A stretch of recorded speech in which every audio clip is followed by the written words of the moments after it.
My daughter called me at 2:30 in the morning whispering, "Please come get me." When I arrived at her in-laws' house, her mother-in-law blocked the door and said she is not leaving. I forced my way in. When I saw my daughter unconscious with injuries on her arms, my blood started to boil. I am Lucas Harrington, 70 years old, and I have spent my entire life building skyscrapers that scrape the clouds above Chicago. I know how to pour concrete so it lasts 100 years, and I know how to spot a crack in a foundation before the whole building comes down. But the biggest crack I ever missed was the family my daughter Emily married into. Before I tell you what I did with the bolt cutters from my truck, make sure you hit that subscribe button and tell me in the comments what city you are watching from. I want to know who is standing with me today. The digital clock on my nightstand read 2:28 in the morning when the phone rang. It was not a normal ring.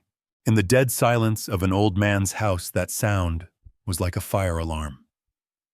I fumbled for my glasses and saw Emily's name on the screen. My heart hammered against my ribs because Emily never called this late. She knew I went to bed at 9 sharp. I slid the answer button and brought the phone to my ear, expecting to hear her crying, or maybe an apology for waking me up. Instead, I heard a sound that made the hair on the back of my neck stand up. It was a ragged, wet breathing, like someone trying to suck air through a straw. Then came her voice. It was so faint, I had to press the phone hard against my head. "Dad, they are hurting me. The needle. Please come." Then the line went dead. I did not call back. I did not sit there wondering if it was a nightmare. I moved with a speed I did not know my 70-year-old body still possessed. I threw off the quilt and grabbed the pair of jeans I had left on the chair. I did not bother with socks. I shoved my feet into my work boots and grabbed my keys. As I ran through the kitchen, I did not grab a weapon. I grabbed my tool bag from the hallway closet. It was instinct. I am a builder. I fix things. And right now my daughter was broken. I jumped into my beat-up Ford F-150. The engine roared to life, a sound that usually comforted me, but tonight it sounded too slow. I backed out of the driveway, tearing up a patch of grass, and slammed the gear into drive. The drive to the Voss estate usually took 30 minutes. I made it in 15. The streets of Chicago were empty skeletons of steel and concrete flashing by my window. I ran 3 red lights. I did not care. All I could hear was that whisper. The needle. What did she mean by the needle? Emily was a kindergarten teacher. She was the softest soul I knew. She terrified of shots at the doctor. The idea of her near a needle made no sense unless someone was forcing it on her. I pulled up to the Voss mansion. It was a monstrosity of modern architecture, all glass and sharp angles, sitting behind a wrought iron gate. It looked like a fortress designed to keep people out, or maybe keep secrets in. I did not wait for the gate to open. I drove my truck onto the sidewalk, crushing their manicured hedges, and pulled right up to the front porch. The headlights of my truck flooded the front entrance with blinding white light. And there she was, Beatrice Voss. My daughter's mother-in-law stood behind the massive glass front doors. She was wearing a silk robe that probably cost more than my truck and holding a glass of red wine. She looked like she was waiting for a delivery, not her daughter-in-law's father. She did not look scared. She looked annoyed. I jumped out of the truck, leaving the door open and the engine running. I stormed up the steps, my heavy boots thudding against the marble. Beatrice just stood there on the other side of the glass, sipping her wine. She locked eyes with me and smirked. I reached for the handle. Locked. Of course it was locked. "Open the door." "Beatrice," I growled. My voice was low and rough from the drive. I could see her mouth move. She did not yell. She enunciated every word clearly so I could read her lips. "Go home, Lucas. She is sleeping." I slammed my fist against the glass. It was reinforced, hurricane-proof glass. It did not even vibrate. I screamed at her. She called me Beatrice. She said you are hurting her. Open this damn door or I will bring it down." Beatrice let out a dramatic sigh. She stepped closer to the glass and spoke louder so her voice was muffled but audible. "She is having an episode, Lucas. We called the family doctor. She is delusional. If you come in here, you will only make it worse. Now get off my property before I call the police for trespassing." An episode. That was their favorite word. For the last 3 months, every time I wanted to see Emily, they said she was having an episode. She was tired. She was moody. She was adjusting to the medication. I had bought their lies because I wanted to respect my daughter's marriage. But tonight, the lie ended. I looked at Beatrice. I looked at the smug satisfaction on her face. She thought she had won. She thought a locked door and a property deed were enough to stop a father. She forgot who I was. I built half the foundations in this city. I know that everything can be broken if you apply enough pressure to the right spot. I did not say another word. I turned my back on her. I could feel her watching me, probably laughing, thinking I was walking away in defeat. I walked back to my truck.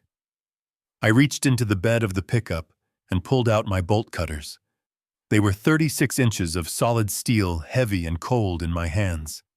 They were designed to cut through hardened padlocks and thick chains. I turned back toward the house. The smile dropped from Beatrice's face. She dropped her wineglass. It shattered on the floor inside, spilling red liquid that looked too much like blood. She started mouthing the word, "No." She pointed a manicured finger at me, mouthing, "I will sue you." I walked up the steps. I did not run. I walked with the rhythm of a man going to work. When I got to the door, I did not aim for the lock. I swung the heavy steel handles back like a baseball bat, and I aimed for the center of the glass panel. The sound was like a gunshot. The safety glass did not just break, it exploded. Thousands of tiny cubes of glass rained down onto the marble foyer. The alarm system started screaming a piercing wail that echoed through the neighborhood. Beatrice screamed and scrambled back, slipping on the wine and the glass.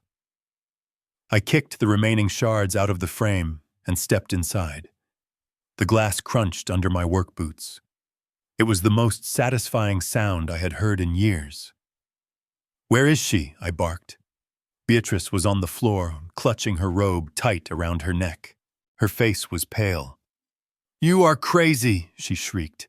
"You are a maniac. Security, Derek, call the police." I did not wait for her answer. I knew where Emily's room was. It was on the second floor, the master suite that she shared with that spineless husband of hers. I took the stairs 2 at a time, ignoring the pain in my bad knee. My adrenaline was pumping so hard my vision was tunneling. I needed to see her. I needed to know she was alive. I reached the top of the landing and turned toward the master bedroom. The door was closed. I was 5 steps away when the door flew open. It was Derek, my son-in-law. He looked like a mess. His hair was disheveled and he was sweating profusely. He was wearing just his pajama bottoms. He saw me and his eyes went wide. He threw his arms out, blocking the doorway. "Dad, stop! You cannot go in there! Move, Derek!" I warned him. My hands were still gripping the bolt cutters. I was not threatening him with them, but I was not putting them down either. He held his ground, shaking his head frantically. "No, listen to me. She has lost her mind. She has a knife, Dad. She is dangerous. If you go in there, she might stab you. She thinks everyone is trying to kill her." I stopped. The hallway was silent except for the distant wailing of the house alarm. I looked at Derek, I looked at his shaking hands, I looked at the sweat on his upper lip, and then I looked past him into the shadows of the bedroom. I did not see a woman with a knife. I saw a stillness that scared me more than any weapon. I tightened my grip on the steel handles. "If she has a knife, Derek, why aren't you bleeding?" I did not wait for an answer to my question. Derek stammered, trying to find a lie that would fit the situation, but I was done listening. I dropped my shoulder and rammed into him with the force of a wrecking ball. He flew backward, crashing into a hallway table, sending a vase shattering to the floor. I did not even look at him. I raised my boot and kicked the bedroom door right next to the handle. The wood splintered with a dry crack, and the door swung inward, revealing the nightmare they had been hiding. The air inside the room was thick and stale, smelling of rubbing alcohol and something metallic that tasted like copper. It was not the smell of a bedroom where a young couple slept. It smelled like a hospital ward where people go to die. I stepped inside and my heart stopped beating for a full second. There was no woman running around with a knife. There was no rampage. There was only my little girl Emily tied to the bed like an animal. She was strapped down with thick leather restraints, the kind they use in high-security psychiatric wards. Her wrists were bound to the headboard so tightly that her skin had turned purple around the edges. Her ankles were secured to the footboard. She was not moving. Her head was lolled to the side, and a thin line of white foam was trickling from the corner of her mouth down to her chin. Her eyes were open, but they were rolled back into her head, showing only the whites. I dropped the bolt cutters. They hit the carpet with a heavy thud. I rushed to her side, falling to my knees. "Emily. Baby. Daddy is here." I reached out to cup her face. Her skin was cold, clammy, and slick with sweat. I looked at her arms. The sleeves of her nightgown were pushed up, and what I saw made me want to burn this entire house to the ground. Her inner arms were a roadmap of agony.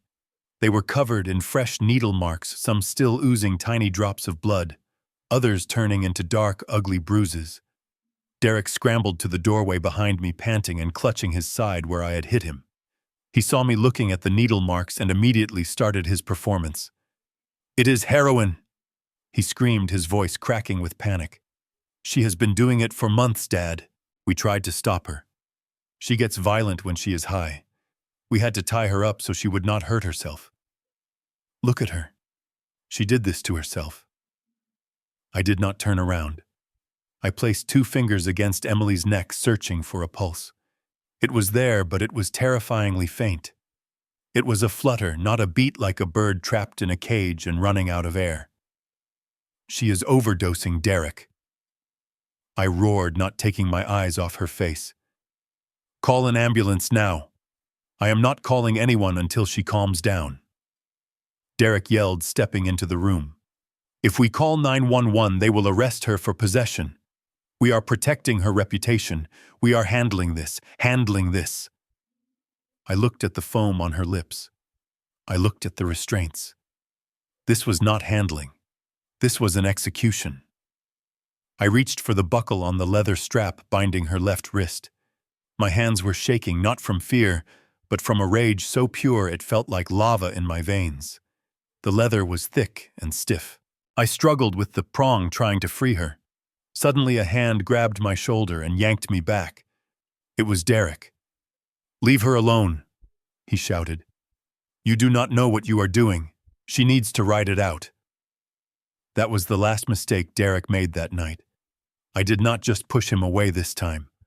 I stood up and turned with the momentum of 70 years of hard labor behind me. I clenched my right hand into a fist, the knuckles scarred from decades of laying bricks and pouring concrete. I drove that fist straight into the center of his face. There was a sickening crunch of cartilage collapsing under bone. It was a sound I had heard on construction sites when timber snaps under too much weight. Derek did not scream immediately. He just dropped. He crumpled to the floor, clutching his face, blood exploding from his nose and streaming through his fingers.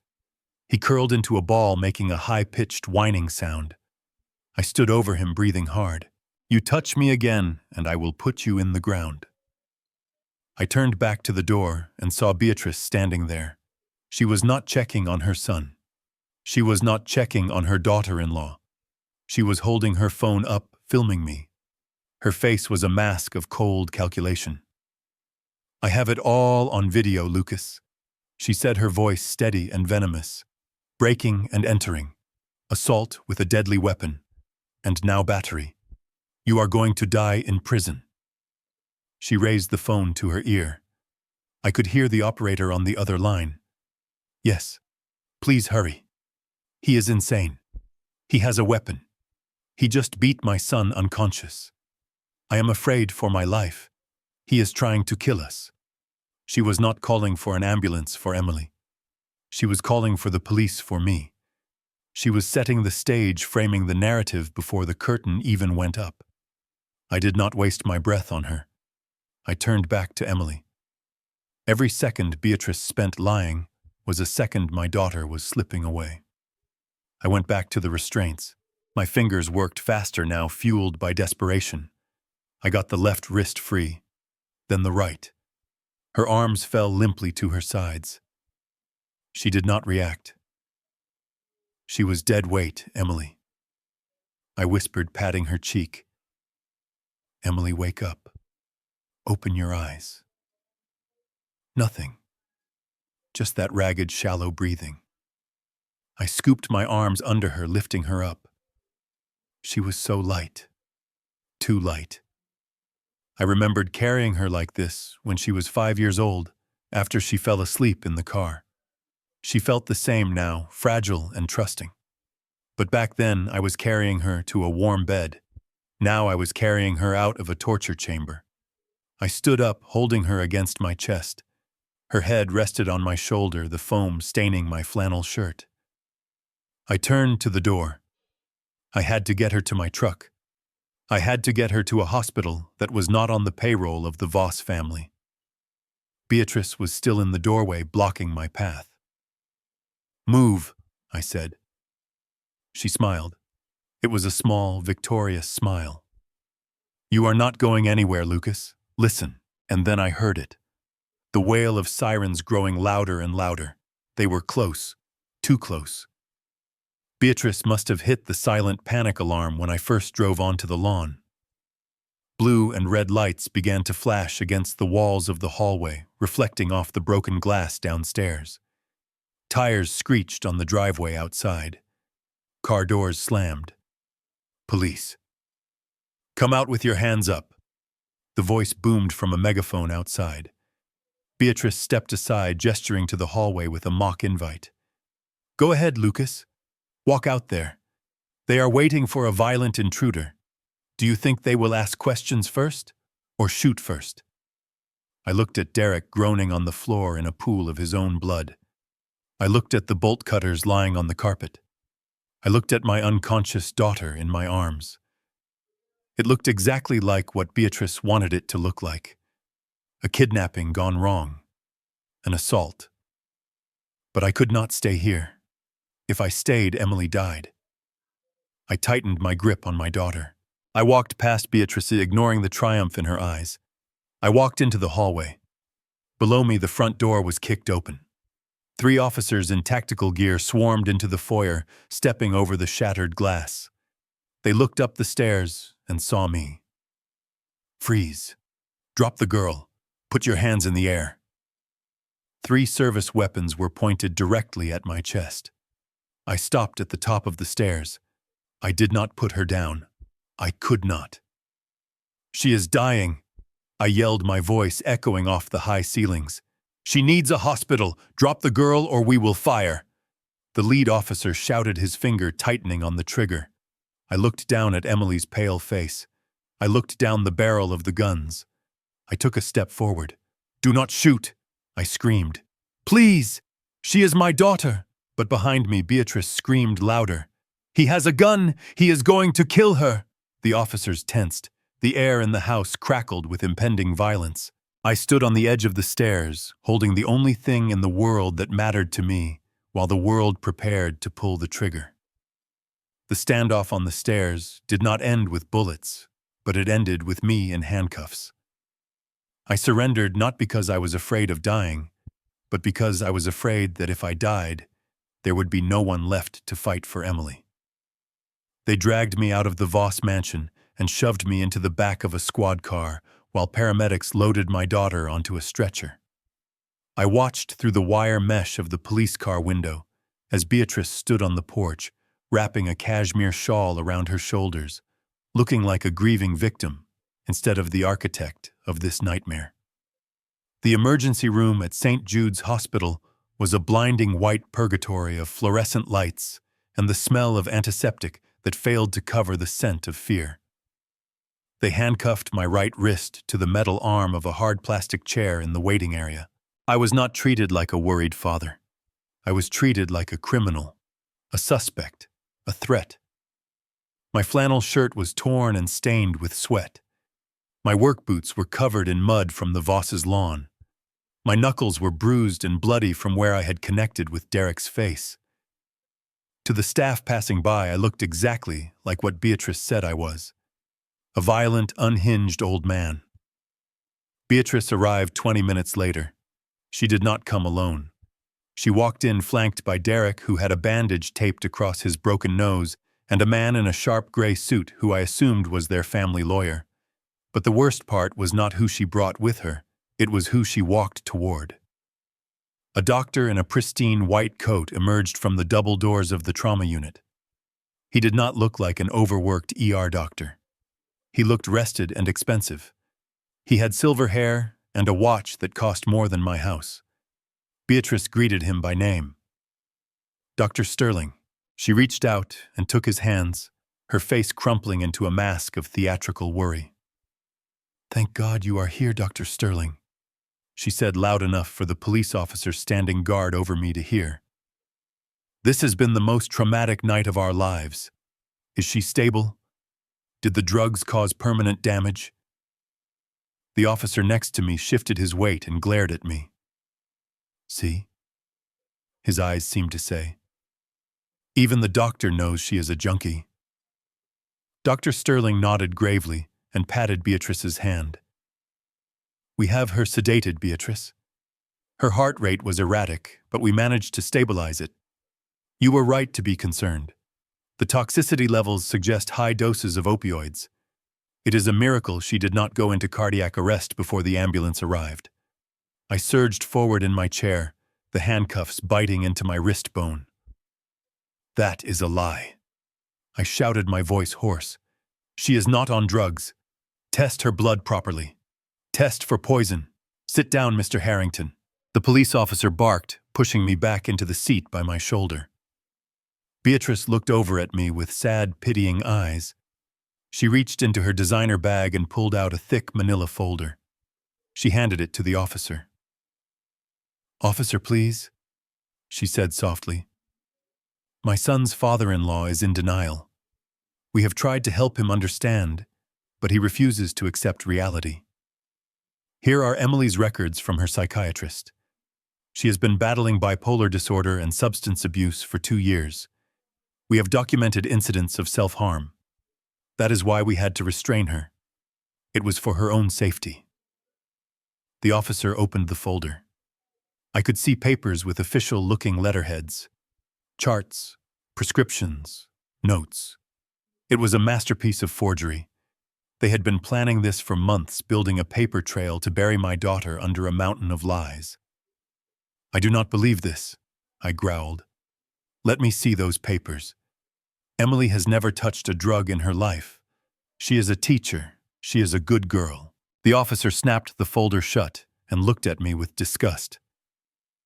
"The paperwork looks pretty clear to me, sir. And judging by the fact that you just hospitalized her husband, I am inclined to believe the people who did not break into a house with bolt cutters tonight." Beatrice wiped a fake tear from her cheek. "We just want to get her help, officer. We have found a wonderful facility that specializes in severe cases like hers.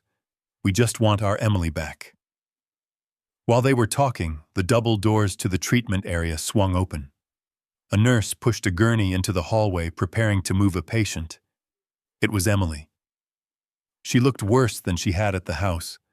Her skin was the color of ash. Her breathing was shallow and rhythmic, controlled by machines. But she was awake, barely. Her eyelids fluttered and she turned her head slightly. Her eyes were unfocused, searching the ceiling. "Emily!" I yelled, pulling against the chain. "Emily, look at me! Dad is here!" She did not turn toward my voice. She could not. And then I saw it. A nurse walking alongside the gurney reached into the pocket of her scrubs. She did not pull out a chart or a thermometer. She pulled out a syringe. It was small, filled with a clear, viscous liquid. It did not look like saline. It looked thick like syrup. Beatrice and Dr. Sterling were busy distracting the police officer with their sob story. No one was looking at the gurney except me. The nurse glanced around quickly, checking the hallway. Her eyes met mine for a fraction of a second. She did not look like a nurse doing her job. She looked like a thief caught in the act. She looked terrified. She quickly uncapped the needle and injected the liquid directly into Emily's IV port. She did not check a chart. She did not sanitize the port. She just pushed the plunger down in one fast motion and hid the empty syringe back in her pocket. "Stop!" I screamed. "What did you give her?" "Officer, look. She just injected her with something." The officer spun around, hand on his holster. "What is going on?" Dr. Sterling stepped in smoothly, blocking the officer's view of the nurse. "It is just a sedative, officer. Standard protocol for transport." She was becoming agitated. "We need to keep her calm to prevent another seizure." He lied. I saw Emily's reaction. It was not a sedative. Her body went rigid on the gurney. Her back arched slightly, and her fingers curled into claws. Her mouth opened in a silent gasp of pain. Then she went completely limp. It was unnatural. It looked like her entire system had just been shut down by a switch. That was not a sedative. I yelled, struggling so hard the metal chair legs screeched across the floor. "You are killing her!" "That is enough," the officer snapped. He walked over and got in my face. "You are causing a disturbance in a hospital. One more word, and I will drag you to a cell right now." Beatrice walked up behind the officer. She looked at me with cold, dead eyes. "Officer, I think it would be best if Mr. Harrington was removed from the premises. He is clearly unstable. We have a restraining order pending, but given his violent behavior tonight, surely you can keep him away from the patient." The officer nodded. "I am issuing an emergency protective order, Mr. Harrington. You are to stay 500 feet away from your daughter and the Voss family. If you violate it, you go straight to jail. Do you understand?" I slumped back in the chair. My wrist was bleeding where the metal had cut the skin. I realized then that screaming would not save her. Violence would not save her. They owned the narrative. They owned the doctor. They owned the law. I looked at Emily as they began to wheel her down the corridor away from me. I looked at the nurse who was refusing to make eye contact. I looked at Dr. Sterling, who was whispering something to Derek. I needed to be smart. I needed to be free to act. And I could not do that from a jail cell, I understand, I said quietly. My voice was calm. Terrifyingly calm. "Good," the officer said. He unlocked the handcuffs. "Get out of here. If I see you near this hospital again, you are done." I stood up, rubbing my wrist. I did not look at Beatrice. I did not want her to see the promise of retribution in my eyes. I turned to walk away, but Dr. Sterling's voice stopped me cold. "Nurse, prep the patient for immediate transport," Dr. Sterling said loud and clear. "Her husband has signed the release forms. We are moving her to the Serenity Hills private care facility immediately. The ambulance is waiting at the rear exit." I froze. Serenity Hills. I knew every hospital and clinic in the state from my years in construction. I had built wings for 3 of them. I had never heard of Serenity Hills. It was not a hospital. It was a hole. A place where they could hide her, where no one could hear her scream, and where a father could never find her. They were not treating her. They were disappearing her.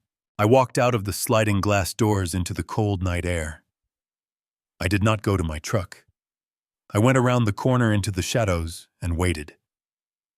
I had 500 feet of law between me and my daughter, but I had a lifetime of rage fueling my legs.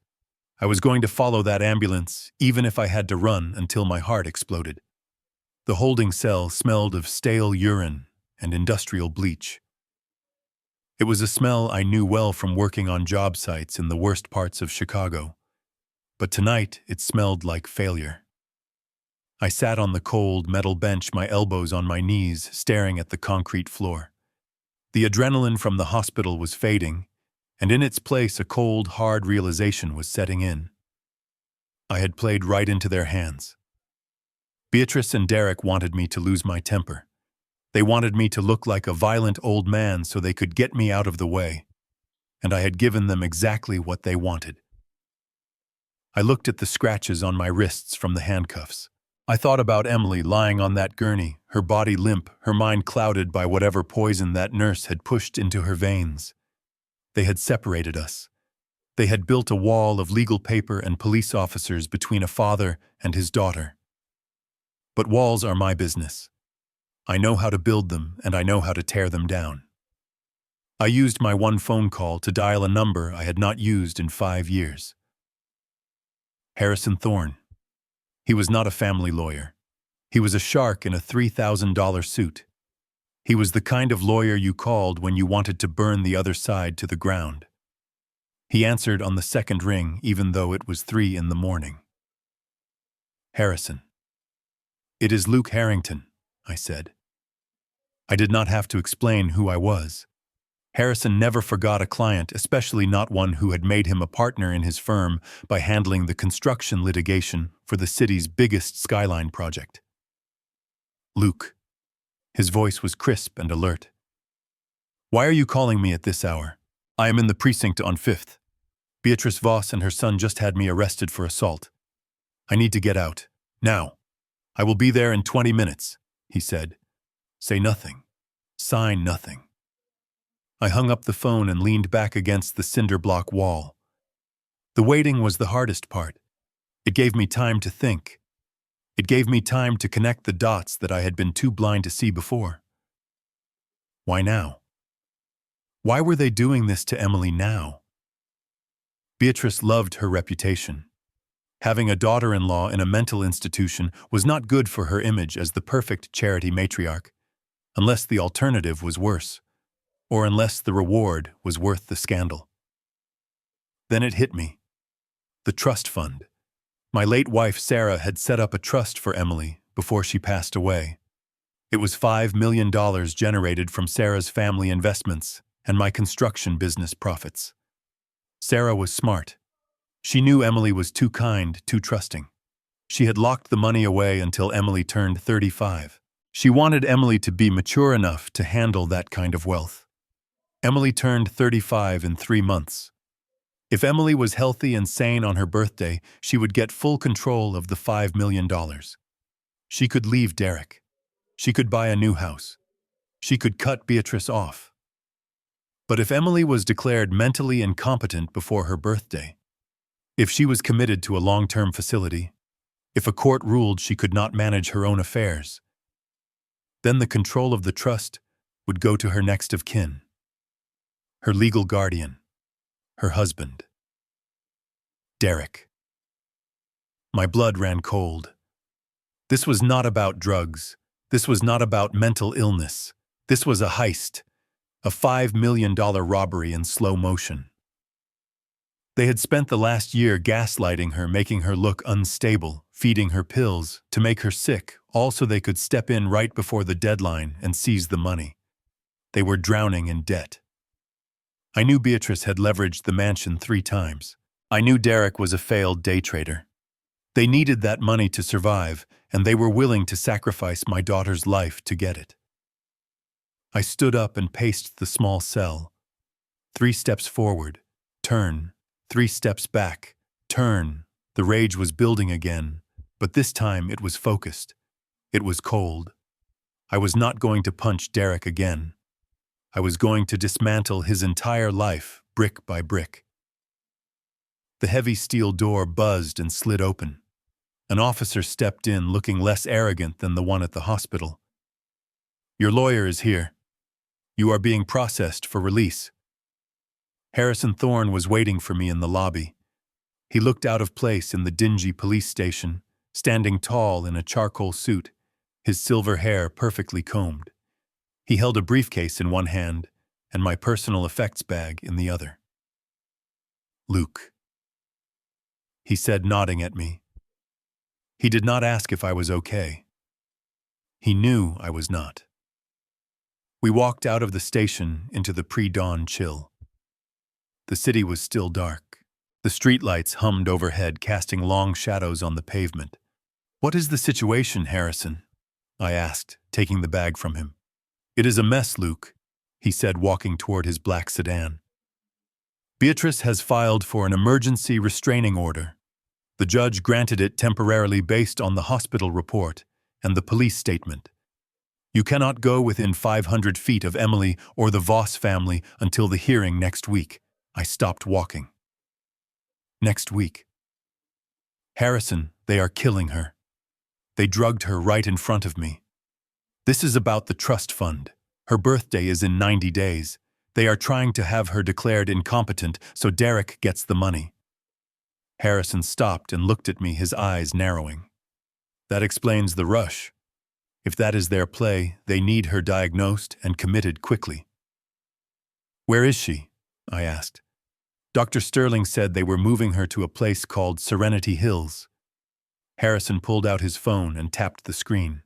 "I checked on that while I was processing your bail. Serenity Hills is a private facility about 2 hours north. It is a lockdown unit, high security, very expensive and very discreet. It is where rich people hide their problems." "We need to go there," I said, moving toward his car. Harrison shook his head. "Luke, you cannot. If you show up there, you violate the order. They will throw you back in this cell, and this time no bail. You need to go home, shower, eat. Let me handle the legal side.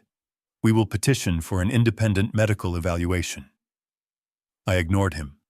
I ripped open the plastic bag holding my belongings, my wallet, my keys, and my phone.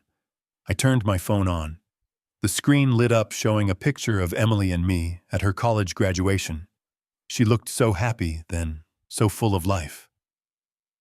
"I am not going home, Harrison, and I am not going to Serenity Hills." Harrison looked confused. "What are you talking about? You just said they are taking her there." I tapped the app icon on my phone. It was a simple tracking app, the kind parents use to keep tabs on their kids. Last year, for her 31st birthday, I gave Emily a necklace, a silver locket with a picture of her mother inside. Derek laughed at it. He called it cheap, sentimental junk, but I made it myself. And inside the lining behind the photo, I embedded a micro GPS chip. It has a battery life of 3 years.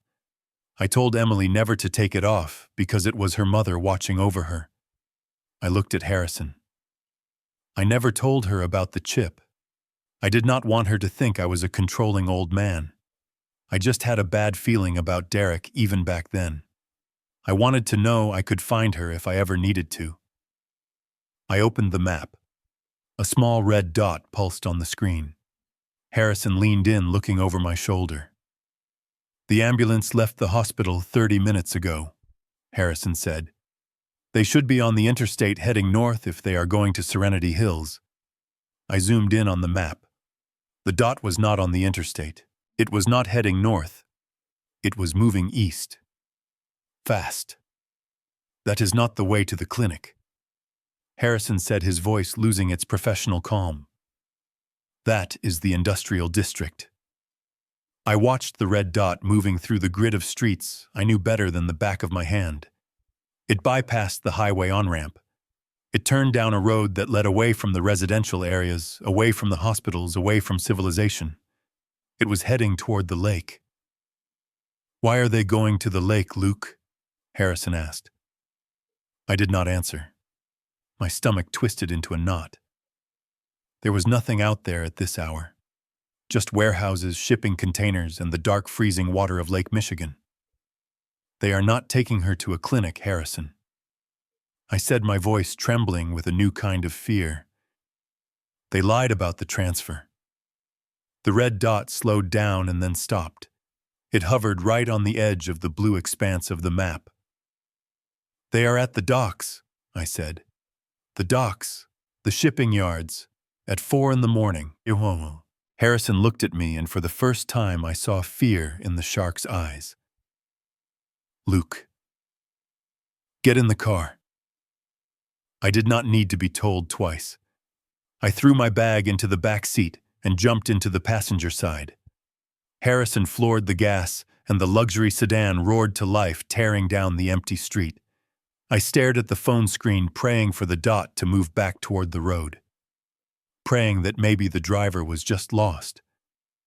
But the dot stayed still, right on the edge of the water. They were not trying to cure her. They were trying to erase her. And I was 20 minutes away. Harrison drove me to the impound lot where my truck had been towed, and I have never moved faster in my life. I paid the release fee with shaking hands, and the moment I turned the key in the ignition of my old Ford F-150, I felt a surge of power that I had not felt in the lawyer's luxury sedan. This truck was 20 years old. It was made of heavy American steel, not plastic and fiberglass. It had scars and dents from decades of construction sites, just like me. Tonight, it was not a work truck. It was a weapon. I peeled out of the lot, ignoring the speed limit signs. The GPS dot on my phone was still moving east toward the industrial docks. I knew that route. There was nothing out there but shipping containers, rusting cranes, and deep, cold water. If they got Emily onto a boat, or if they just planned to dump the vehicle, she would be gone forever. The thought made my foot press the gas pedal all the way to the floor. The engine roared, a deep, guttural sound that vibrated through the steering wheel and into my bones.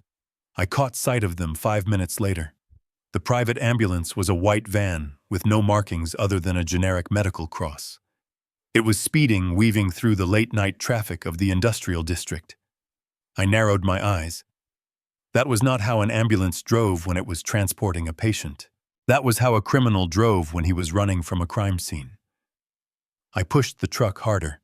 The distance between us closed. I could see the silhouette of the driver in the side mirror of the van. He was not wearing scrubs. He was wearing a dark hoodie, and he was smoking a cigarette. I saw him glance in his mirror and see my headlights. He did not slow down. He sped up. The chase was on. We tore past the warehouses, doing 80 miles an hour in a 40 zone. The van swerved violently, running a red light and nearly clipping a delivery truck. I stayed right on his bumper. My heart was hammering against my ribs, but my hands were steady. I had driven heavy machinery on ice and mud. I knew how to handle a vehicle at its limit. I pulled into the left lane, bringing my truck alongside the van. I looked over. The driver looked at me, and I saw the recognition in his eyes. He knew who I was. He yanked his steering wheel to the left, trying to sideswipe me, trying to run me off the road and into the concrete median. Metal screamed against metal. Sparks flew up past my window like fireworks. The impact shook my teeth, but I held the line. My truck was heavier. It was a tank. I forced him back into his lane, but he did not give up. He brake-checked me, trying to make me smash into his rear doors where Emily was. He was using my daughter as a shield. The docks were coming up fast. I could see the cranes looming against the night sky like giant metal skeletons. I knew the layout of this road. In 2 miles, it ended at the pier. If he reached the pier, he could drive right onto a waiting cargo ship, or worse, he could drive the van straight into the water to destroy the evidence. I looked at the rearview mirror. No police. No witnesses. Just me and the man trying to kill my child. I realized then what I had to do. I could not just stop him. I had to wreck him. But I had to do it in a way that would not kill Emily. I needed a controlled crash. I needed to create a scene so big and so violent that the state police would have to come. I needed to summon the cavalry by making a disaster. I took a breath. I gripped the wheel until my knuckles turned white. "I am sorry, baby girl," I whispered. "Hold on tight." I waited for a gap in the concrete median. I saw a stretch of open road ahead. I floored the gas, pushing the truck past its red line. I surged forward, inching past the van until my front bumper was even with his front wheel. I did not hesitate. I turned the wheel hard to the right. I used the pit maneuver, a move I had seen police use on television, but I put the weight of a 3-ton truck behind it. I slammed into his front fender. The impact was thunderous. The van lost traction immediately. It fishtailed wildly, tires smoking and screeching against the asphalt. The driver lost control. The van spun sideways, sliding across the road like a hockey puck. But I had not calculated the momentum correctly. My truck was tangled with his. When the van flipped onto its side, it took me with it. The world went upside down. There was the deafening sound of crunching metal and shattering glass. My windshield exploded inward. The roof of my cab caved in. I felt a sharp tearing pain in my head, and then the crushing weight of the seatbelt digging into my chest. My truck rolled once, twice, and then slammed into a concrete barrier, coming to a rest on its roof. Silence. For a moment there was only silence and the hissing of steam from the busted radiator. I hung upside down in the darkness. My vision was blurry. Something warm and wet was dripping into my eyes. Blood. I tasted copper in my mouth. My left arm was numb. I tried to move, and a bolt of agony shot through my ribs, making me gasp. I have to get up, I told myself. Get up, old man. She is still in there. I fumbled for the seatbelt release. My fingers were slippery with blood. I finally found the button and clicked it. I fell hard, hitting the roof of the cab, which was now the floor. I groaned, fighting the urge to pass out. I kicked at the passenger door. It was jammed. I kicked again, screaming with the effort, channeling every ounce of pain into force. The door groaned and popped open. I crawled out onto the asphalt. The cold air hit my face, stinging the open cut on my forehead. I wiped the blood from my eyes and looked around. The ambulance was 20 yards away, lying on its side. The engine was smoking. The driver's side was crushed against the pavement. The back doors were twisted but closed. Then I saw the fire. A small flicker of orange flame was licking at the undercarriage of the van near the fuel tank. Panic, cold and sharp, pierced through my concussion. Emily! I screamed. I dragged myself toward the van. My legs felt like they were made of lead. I stumbled, fell, and got back up. I ran limping toward the burning vehicle. The driver of the van had managed to crawl out through the broken windshield. He was bleeding, holding his arm, looking dazed. He saw me coming. He saw the look in my eyes. He did not stay to fight. He turned and ran, disappearing into the darkness of the shipping yards. Coward. I reached the back doors of the ambulance. They were jammed shut. I grabbed the handles and pulled. Locked. I looked around for a tool, a rock, anything. I saw a piece of guardrail that had been torn off in the crash. I grabbed it, my muscles screaming in protest.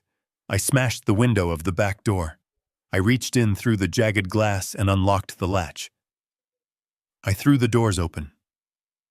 Emily was there. The gurney had overturned, but the straps had held her in place. She was hanging sideways, suspended in the darkness. She was still unconscious, limp as a rag doll. I climbed inside the overturned van. The heat was rising. I could smell the gasoline, now sharp and pungent. I fumbled with the straps. My hands were shaking uncontrollably. Come on, come on! The fire was growing. I could hear the crackle of flames eating through the metal. I got the last buckle open. Emily fell into my arms. She was dead weight. I wrapped my arms around her, shielding her head with my hand. I dragged her toward the open doors. I pulled her out onto the road. I did not stop. I hooked my arms under her shoulders and dragged her backward across the pavement, away from the burning van. 10 feet. 20 feet. Behind us, the gas tank ignited. Boom. The explosion knocked me flat. A wave of heat washed over us, singeing the hair on my arms.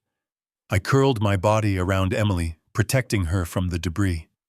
I lay there on the cold asphalt, gasping for air, my cheek pressed against the ground. I looked at Emily. Her face was dirty, smudged with soot, but she was breathing. She was alive. Then I saw the lights. Not the red lights of the fire truck, but blue lights. Dozens of them. They were coming from the highway entrance. State troopers. The highway patrol. The neutral army I had prayed for. They swarmed the scene. Officers with flashlights running toward us. I tried to stand up to tell them who I was, to tell them about the poison, but my legs finally gave out. The world started to spin. The edges of my vision turned black. "Sir, stay down! We have medics coming!" a voice shouted from far away. I looked at my daughter one last time. I brushed a piece of glass from her hair. "I got you, baby," I whispered. "You are safe now." And then the darkness took me. The first thing I felt was the throbbing in my skull. It was a rhythmic drumbeat of pain that matched the frantic beeping of the monitor next to my bed. I tried to sit up, but a wave of nausea pushed me back down against the pillows. I blinked, trying to clear the fog from my vision. I was not in a jail cell, and I was not on the cold asphalt of the highway. I was in a hospital room. But it was not the pristine, silent private clinic Beatrice had tried to send us to. This was Cook County General. The walls were scuffed, the floors were worn, and the air smelled of floor wax and old coffee. It was the smell of a place where real people came to get saved, not hidden. "Luke, do not try to move yet. You have a severe concussion." The voice came from the chair in the corner. It was Harrison Thorne. My lawyer looked like he had been through a war zone. His expensive suit was rumpled, his tie was loose, and there was a smear of grease on his cheek, probably from helping drag me out of the wreckage. But his eyes were sharp. He was alert. "Where is she, Harrison?" I croaked. My throat felt like I had swallowed broken glass. "Where is Emily?" "She is in the ICU down the hall," Harrison said, standing up and pouring me a cup of water. "She is alive, Luke. You saved her." The state troopers took control of the scene. Because of the fire and the explosion, they bypassed the private ambulance protocol and brought everyone here. This is a state facility. Beatrice has no friends here, no payroll doctors, no board members to pull strings. I took the water, my hand shaking so bad water sloshed onto my hospital gown. I drank it in one gulp. "Is she safe?" "For now," Harrison said. "I went before a night court judge about an hour ago while you were unconscious. I showed him the GPS data. I showed him the photos of the crash site. I argued that the transport was an attempt to flee jurisdiction. The judge granted an emergency protective order valid for 24 hours. No one except medical staff and legal counsel is allowed in her room. Not Derek. Not Beatrice. Just us." I let out a breath I did not know I was holding. 24 hours. It was not a victory, but it was a lifeline. It gave us time to find the truth. "I need to see the doctor," I said, pushing the blanket off my legs. Harrison put a hand on my shoulder. "The attending physician is Dr. Aris. He is good. He is neutral. He is running a full toxicology screen now. Standard panel. Opioids, amphetamines, alcohol." "No," I said, swinging my legs over the side of the bed. The room spun violently, but I gripped the mattress until it stopped. Standard panel is not enough. They will find the opioids Beatrice has been feeding her, and they will stop looking. They will just call her an addict, and case closed. I looked down at my flannel shirt. The nurses had cut it open to check my chest, but it was still hanging off me. I grabbed the fabric near the shoulder. There on the dark plaid were strands of hair. Long brown strands. Emily's hair. When I carried her out of the van, her hair was falling out in clumps, Harrison. I said, my voice trembling. I brushed her head, and it just came away in my hand. She is 32 years old. She is not going through chemotherapy. Opioids do not make your hair fall out. Heroin does not make your nerves fire so much pain that you pass out. I remembered the look on her face in the bedroom, the way her fingers curled into claws. The way she screamed silently when the nurse injected her. It was not a high.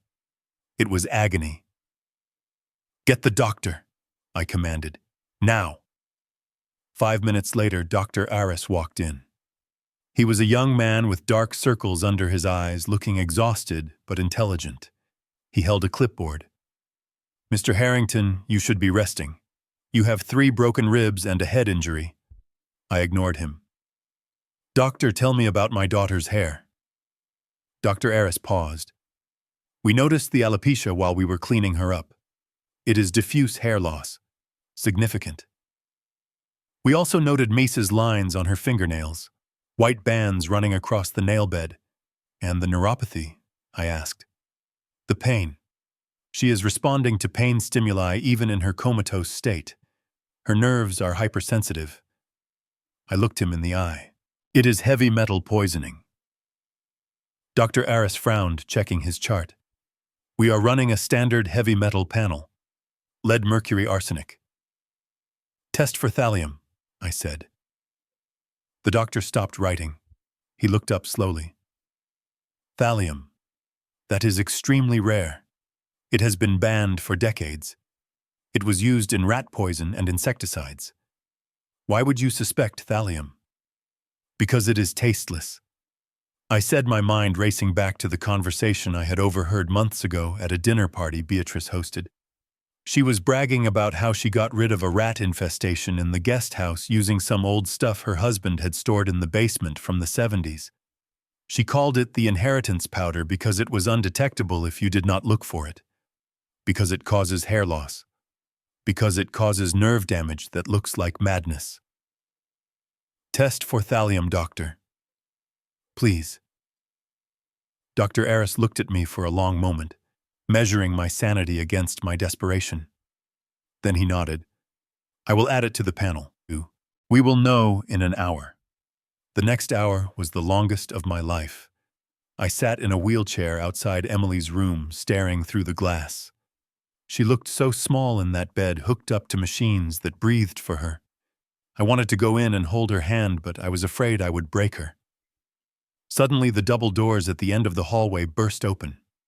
The peace of the ward was shattered by a screeching voice I knew too well. "I demand to see my daughter-in-law. Get your hands off me. Do you know who I am?" Beatrice was storming down the corridor. She was still wearing her silk robe, but she had thrown a trench coat over it. Her hair was wild, her eyes manic. Behind her, Derek shuffled along, looking like a beaten dog, his nose splinted and taped. Security guards were trying to block her, but she was slapping their hands away. "That is her," Beatrice screamed, pointing at Emily's room. "She is a danger to herself. You have no right to hold her. I am her legal guardian." I wheeled my chair into the middle of the hallway, blocking her path. "You are not her guardian yet, Beatrice," I said, my voice low and dangerous. "And you never will be." Beatrice stopped. She looked at me sitting in the wheelchair, battered and bloody, and she sneered. "You should be dead, old man. You wrecked a vehicle. You kidnapped a patient. I have lawyers drawing up the charges right now." Harrison stepped out from behind me. "And I have a court order, Beatrice. Step back or you will be arrested for contempt of court." Beatrice laughed, a high, brittle sound. "A court order based on the lies of a senile old man. My son is her husband.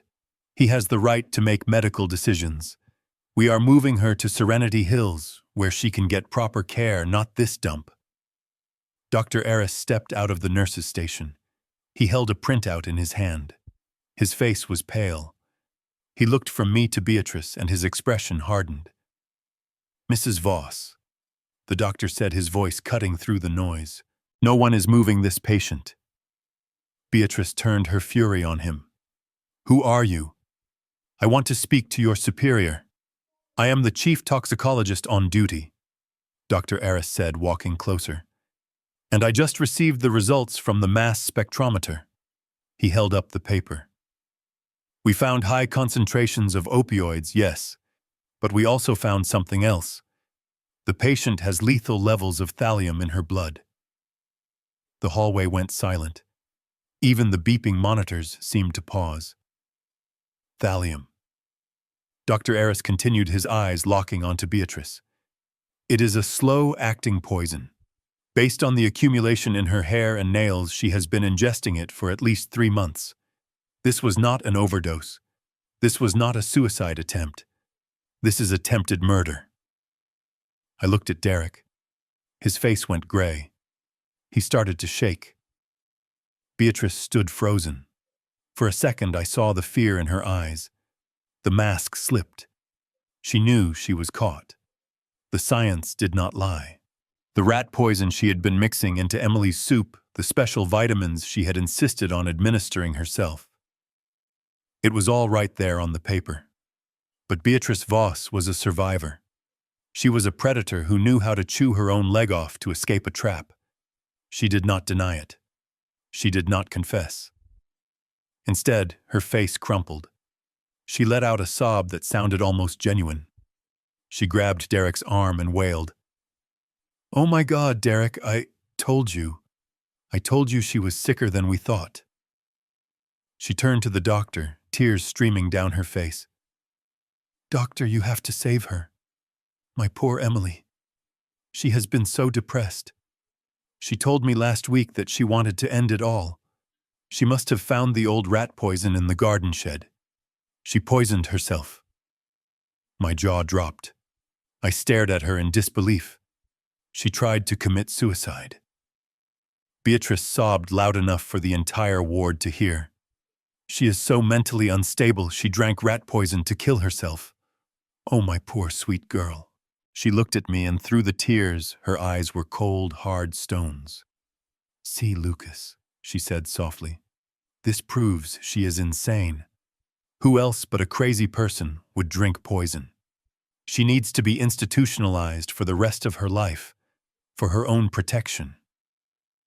I gripped the arms of my wheelchair until the metal bent. She had taken the truth and twisted it into a noose to hang around my daughter's neck. She was not going to go to jail. She was going to use the poison as the final nail in the coffin of Emily's sanity. While Beatrice was busy putting on the performance of a lifetime in the hospital hallway, screaming about her rights and weeping fake tears, I slipped away. I did not go back to my hospital bed. I went to the parking lot, where a black sedan was waiting with the engine running. Behind the wheel was Frank Miller, the private investigator Harrison had hired while I was unconscious. Frank was an ex-cop with eyes that missed nothing and a reputation for getting into places that were supposed to be impenetrable. We drove back to the Voss estate in silence. The sun was starting to rise, casting a gray light over the city, but inside the truck, my mind was pitch black. I sat clutching my side, every bump in the road, sending a fresh jolt of agony through my broken ribs. But the physical pain was nothing compared to the cold fury burning in my gut.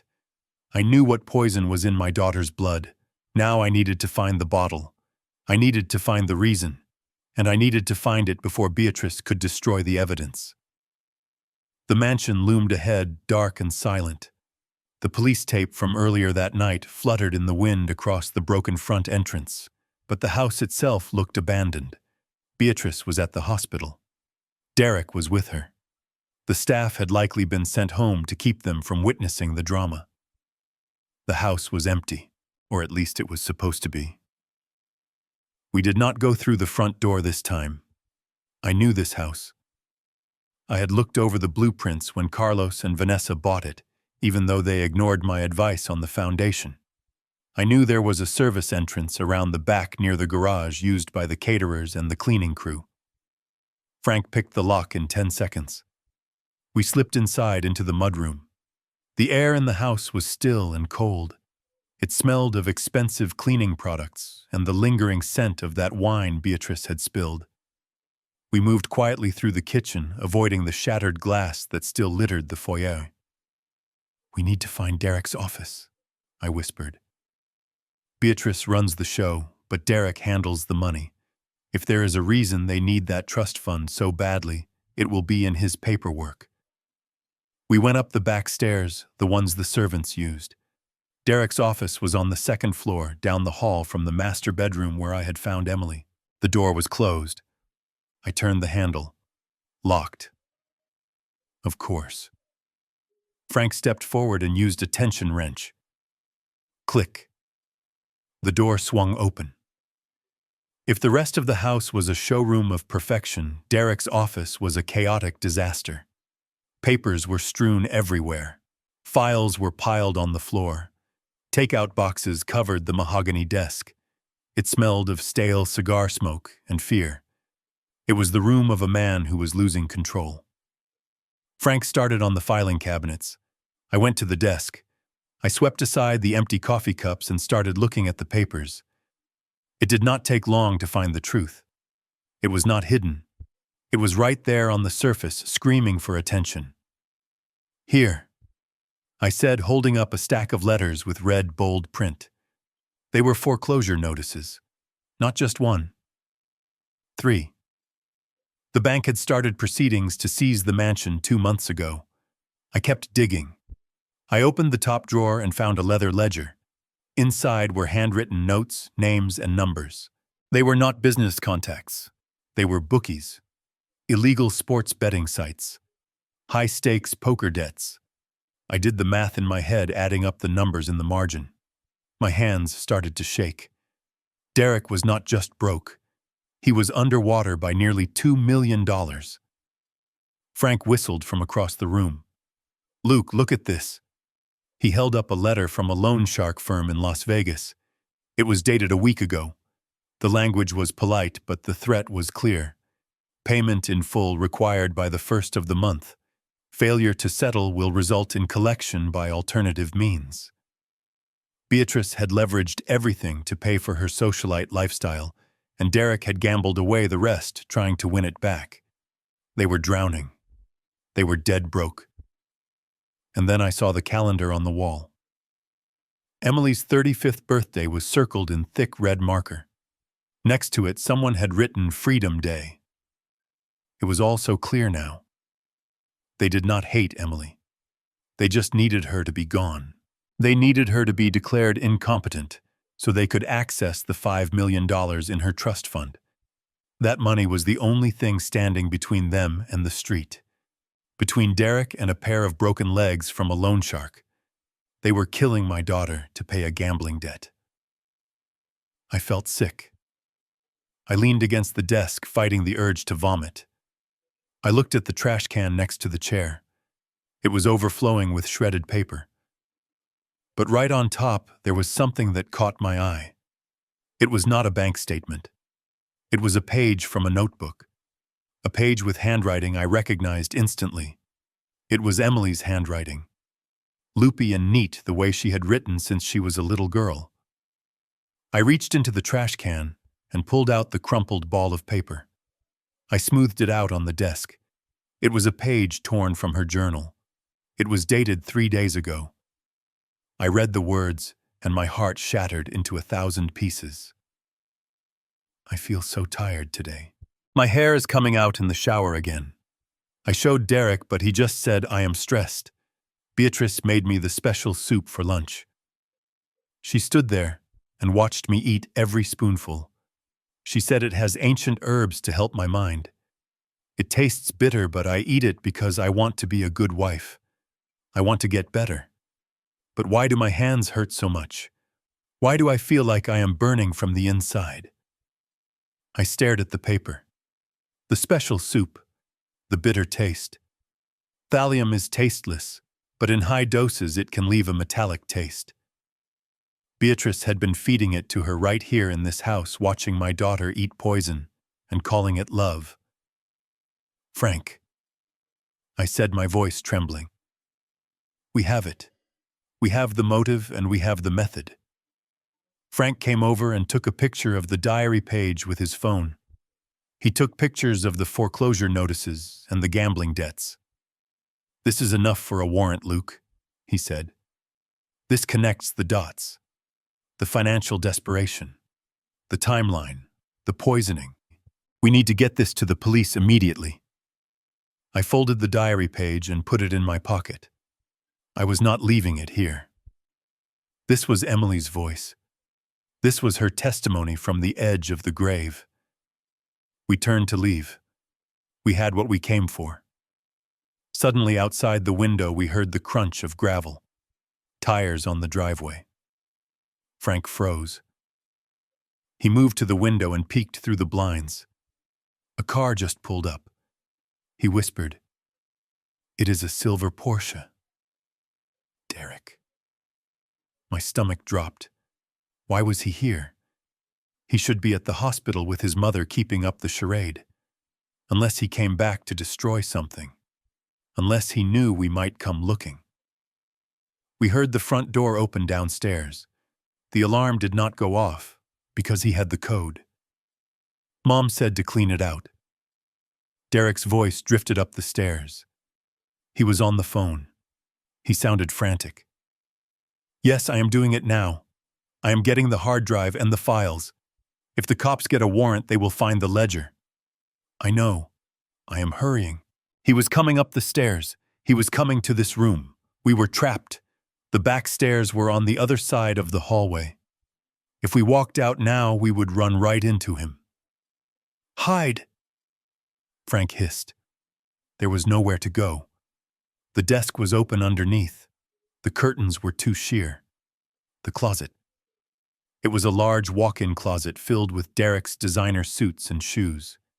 We scrambled inside, closing the door until it was just a crack open. The darkness of the closet swallowed us. I held my breath, pressing my hand against my bruised ribs to keep from gasping. I could hear Derek's footsteps, heavy and hurried, on the hardwood floor. He burst into the office. I could see a sliver of the room through the crack. He looked like a man possessed. His nose was bandaged, his eyes wild. He threw his phone on the couch and ran to the desk. He started sweeping papers into a black duffel bag. He opened the drawer where the ledger had been. He paused. He froze. I watched as he stared at the open drawer. We had left it messy. We had moved the papers. He knew. Derek spun around, scanning the room. His hand went to his waistband. He pulled out a gun. A small black pistol. "Who is there?" He screamed, his voice cracking. "I know someone is in here. Come out." I looked at Frank in the dark. Frank put a finger to his lips and slowly reached for his own weapon inside his jacket. Derek took a step toward the closet. He raised the gun, pointing it directly at the door where we were hiding. I counted the beats of my heart.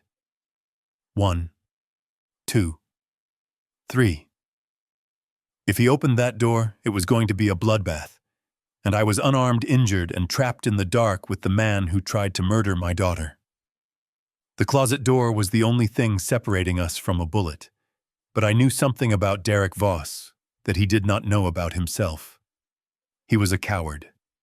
A man who pulls a gun on a closed door is a man who is terrified of what is on the other side. He was not a killer. He was a gambler who had gotten in over his head, and now he was trying to bluff his way out of a losing hand. I looked at Frank in the darkness. I signaled him to keep his weapon ready, but to let me handle this. I was not going to shoot my way out. I was going to talk my way out, using the only language Derek understood. Money and fear. I pushed the closet door open. Derek spun around, letting out a high-pitched yelp. He leveled the small black pistol at my chest, his hand shaking so violently the barrel was wavering in circles. "Stay back!" He screamed, his eyes wide and bloodshot. "I will shoot! I swear to God I will shoot!" I stepped out of the closet. I did not raise my hands. I did not look at the gun. I looked him dead in the eye. I walked past the weapon as if it were a toy and walked straight to the desk where the evidence of his ruin was spread out. "Go ahead, Derek," I said, my voice calm and low. "Shoot me. Add murder to the list. You are already going down for fraud, embezzlement, and illegal gambling. What is one more charge on the pile?" Derek blinked, confused by my lack of fear. He lowered the gun slightly. "What are you talking about?" I picked up the foreclosure notice from the bank. I held it up so he could read the bold red letters. "I know everything, Derek," I said. "I know about the $2 million you owe to the Vegas loan sharks. I know the bank is taking this house in 30 days. I know you emptied your joint savings account 3 months ago. You are not grieving for your wife. You are broke. You are desperate. And you are selling Emily's life to pay your bookie." Derek's face went pale. The gun dipped lower. "How did you get that?" "That is private." "Private." I laughed a harsh, dry sound. "You lost the right to privacy when you started poisoning my daughter. I saw the calendar, Derek. Freedom Day. That is what you call her birthday, right? The day the trust fund opens up. $5 million.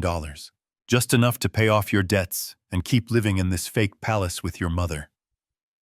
I took a step toward him. He took a step back, hitting the edge of the sofa. "Does Beatrice know you lost it all?" I asked, pushing the knife in deeper. "Or is this your little secret? Does Mommy know her precious son gambled away the family fortune while she was busy running charity galas?" Derek crumbled. It was pathetic to watch. The arrogance vanished, leaving only a scared little boy. He dropped the gun on the sofa and put his hands over his face. "She knows," he sobbed. "She knows everything. It was her idea."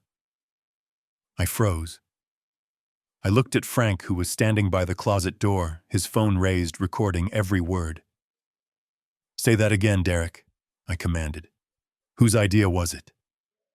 Derek looked up, tears streaming down his face, mixing with the snot from his broken nose. "My mother. Beatrice. She found out about the debt 6 months ago. The loan sharks threatened to break my legs. They threatened to burn the house down. I was going to confess to Emily. I was going to ask her for help. But Mom said no. She said Emily would leave me. She said Emily would take the trust fund and divorce me, and we would be left with nothing." He was shaking now, his body convulsing with the confession. "Mom said there was another way. She found the old rat poison in the shed. Thallium. She looked it up online. She said if we gave it to her in small doses, it would look like an autoimmune disease or madness. She said we just needed to keep her sick until her birthday. We just needed power of attorney." I felt a cold shiver run down my spine. I had suspected it, but hearing it confirmed was horrifying. Beatrice was not just an accomplice. She was the architect. And you went along with it. I spat. You watched your wife lose her hair. You watched her scream in pain. And you did nothing. Derek wiped his nose on his sleeve. "I was scared. Mom said it was the only way to save the family. She said Emily would not die. She said she would just be confused. Just confused." I wanted to pick up the gun and finish what I started earlier, but I held back. I needed him alive. I needed this recording. Frank stepped forward, phone still recording. "We have it, Luke. Confession to conspiracy and attempted murder. This is over." I looked at Derek with pure disgust. "You are going to jail, Derek. But if you testify against your mother, if you tell the police exactly what you just told us, maybe the judge will show you some mercy. It is over." For a moment, Derek looked relieved. It was the relief of a weak man who finally had permission to stop fighting. He nodded slowly. "Okay. I will tell them. I cannot do this anymore. I cannot sleep. I see her face every time I close my eyes." The room fell silent. We had won.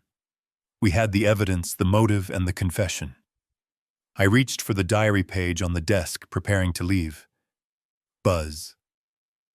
A cell phone vibrated on the coffee table. It was Derek's phone. The screen lit up with a text message. Derek looked down at it instinctively. He picked it up. I watched the transformation happen in real time. It was like watching a demon possess a body. He read the message and the tears stopped instantly. His posture straightened. The fear in his eyes evaporated, replaced by a sudden manic gleam. He started to laugh. It was a low chuckle, at first building into a hysterical cackle that made my skin crawl. "What is so funny?" I asked, stepping closer. Derek turned the phone screen toward me. The text message was from Mom. It was short. Judge Reynolds is secured. The hearing is moved to tomorrow morning. We have the emergency custody order. Do not worry, baby boy. We won. Derek looked at me and grinned a smile full of blood and madness. You do not understand how this world works, do you, old man? He sneered. You think the truth matters. You think evidence matters. My mother owns this town. She just bought the judge. He lunged for the landline phone on the desk. I moved to stop him, but he was faster, fueled by his sudden confidence. He punched in 3 numbers. 911. He screamed into the receiver, his eyes locked on mine.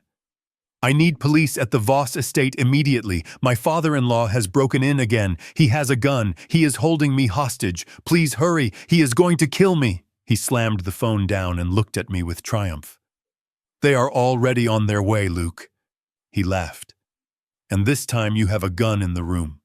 When they find you here with my pistol, they will shoot you on sight. And who will believe a dead man? Frank grabbed my arm. Luke, we have to go now. We have the recording. We have the diary. If we stay here, we die. I looked at Derek one last time.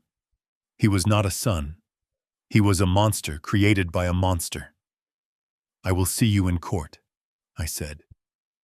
I grabbed the diary page and ran. We did not go back down the stairs. We could hear sirens approaching in the distance. They were close, too close. The window, I shouted. We ran to the large bay window overlooking the backyard. We were on the 2nd floor. It was a 20-foot drop to the flagstone patio below. Frank looked down and hesitated. Luke, your ribs. You cannot make this jump. I did not have a choice. I grabbed a heavy brass lamp from the table and smashed the window. Glass shattered outward, raining down onto the garden. Go! I yelled at Frank. Frank climbed out, hanging by his fingertips before dropping. He rolled on the grass and looked up. Come on, I climbed onto the windowsill. The wind hit my face. My side was screaming in agony. I could hear the police cars screeching to a halt at the front gate. I could hear heavy boots pounding on the front door. I looked back at the office door. Derek was standing there, smiling, waving goodbye. I jumped. The fall felt like it lasted forever. I hit the ground hard. My bad knee buckled and a bolt of white-hot pain shot through my chest as my broken ribs jarred against each other. I rolled, biting my tongue to keep from screaming. I tasted blood. Frank was there, instantly pulling me up. Move, Luke, move! We scrambled over the garden wall just as the police kicked down the front door of the mansion. We ran through the neighbor's yard, ducking under hedges and jumping fences. We did not stop until we reached Frank's car, parked 3 blocks away. I collapsed into the passenger seat, gasping for air, clutching the crumpled diary page against my chest. Frank started the car and sped away into the morning traffic. We got the confession. Frank said, his breathing heavy. But if the judge is in their pocket, then we have to fight them in the only place they cannot buy. I said, looking at the passing city. We have to fight them in the open. The war for my daughter's life was moving from the shadows to the courtroom, and I was bringing a wrecking ball. Frank drove us to a neighborhood that was a world away from the manicured lawns and iron gates of the Voss estate. This was a place where houses stood shoulder to shoulder, and chain-link fences rusted in the damp morning air. We were looking for Rosa Martinez, the former housekeeper, who had worked for Beatrice for 10 years before being unceremoniously fired 2 weeks ago. Frank had dug up her address while I was recovering in the hospital. She was our last hope. We had the diary, and we had a coerced confession that Derek would undoubtedly retract the moment he got a lawyer, but we needed a witness who could stand before a judge and look Beatrice in the eye. My body was screaming in protest as I climbed out of the car. The jump from the 2nd floor had turned my bad knee into a swollen mess of agony, and my broken ribs felt like jagged knives every time I took a breath. But pain was a luxury I could not afford. I limped up the cracked concrete path to Rosa's small bungalow. Frank stayed a few steps behind me, his hand hovering near his jacket, keeping watch for any police tales. I knocked on the peeling paint of the front door. For a long moment, there was silence. Then I heard the sound of a deadbolt sliding back and a chain rattling. The door opened a few inches, and a dark eye peered out suspiciously. "Rosa," I said, my voice raspy. "It is Luke Harrington, Emily's father." The eye widened in recognition and then immediately filled with fear. She tried to slam the door shut, but I was ready. I jammed my work boot into the gap, gritting my teeth as the impact jarred my injured leg. "Please, Rosa," I begged, pushing against the wood. "I just need to talk to you. They are killing her. Go away, Mr. Harrington." Rosa hissed, her voice trembling. "Beatrice told me if I ever spoke to you, she would make sure I never work in this city again. She knows people at immigration. She said she would have my family deported." I pushed harder, ignoring the pain. "Beatrice is going to prison, Rosa. She cannot hurt you anymore. But I need your help to put her there. Please. For Emily. You raised her more than Beatrice ever did." The mention of Emily made her hesitate. The pressure on the door lessened. I took the opportunity to push it open gently and stepped into the small, dim living room. It smelled of bleach and cooking oil. Religious candles flickered on a small altar in the corner. Rosa stood there in her housecoat, wringing her hands, looking like a woman trapped between her conscience and her survival. "I am not going to court," she said, shaking her head violently. "I cannot go up against the Voss family. They have money. They have power. I am just a maid. They will crush me like an insect." I sat down heavily on her worn floral sofa because my legs would no longer hold me up. I looked at this terrified woman, and I knew that threats would not work. Money would not work. Only the truth would work. I reached into my pocket and pulled out my phone. I opened the photo gallery. I found the picture I had taken in the ambulance right after I pulled Emily from the fire. In the photo, my daughter looked like a ghost. Her skin was gray, her hair was matted and falling out in clumps. Her lips were cracked and blue. It was a hard image to look at. It broke my heart every time I saw it. I held the phone out to Rosa. "Look at her, Rosa," I said softly. Rosa refused to look, turning her head away. "I do not want to see." "Look at her," I commanded, my voice cracking with emotion. "You were there when she moved in. You were there when she got married. You cooked her meals. You ironed her clothes. You know she was healthy. You know she was happy. Look what they did to her in 3 months." Rosa slowly turned her head. Her eyes dropped to the phone screen. She gasped and covered her mouth with her hand. Tears welled up in her eyes and spilled over her cheeks. "Oh my God," she whispered. "Miss Emily, my poor sweet girl." "That is not sickness, Rosa," I said, leaning forward. "That is poison, thallium, rat poison, the kind you use in the basement." Rosa began to sob. She collapsed into the armchair opposite me, burying her face in her hands. "I knew it," she cried. "I knew something was wrong. Beatrice made me prepare the special soup every day for lunch. She brought me the herbs herself in a sealed jar. She said they were Chinese medicine for fertility. But one day I dropped the jar and it broke. The powder inside did not smell like herbs. It had no smell at all. When I tried to clean it up, Beatrice screamed at me. She called me stupid. She fired me on the spot and told me to get out. I waited for her crying to subside.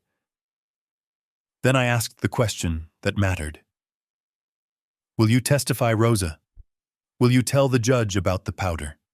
About how she controlled Emily's diet?" Rosa looked up at me with tear-stained eyes. She shook her head slowly. "It is my word against hers, Mr. Harrington. Beatrice will say I am a disgruntled employee lying for revenge because she fired me. The judge will believe the rich lady in the Chanel suit, not the maid. You need proof. Real proof." I slumped back against the sofa. She was right. Without physical evidence, Rosa's testimony would be shredded by Beatrice's lawyers. We needed something undeniable. Rosa wiped her eyes with the sleeve of her robe. She looked at me, and for the first time the fear in her eyes was replaced by anger.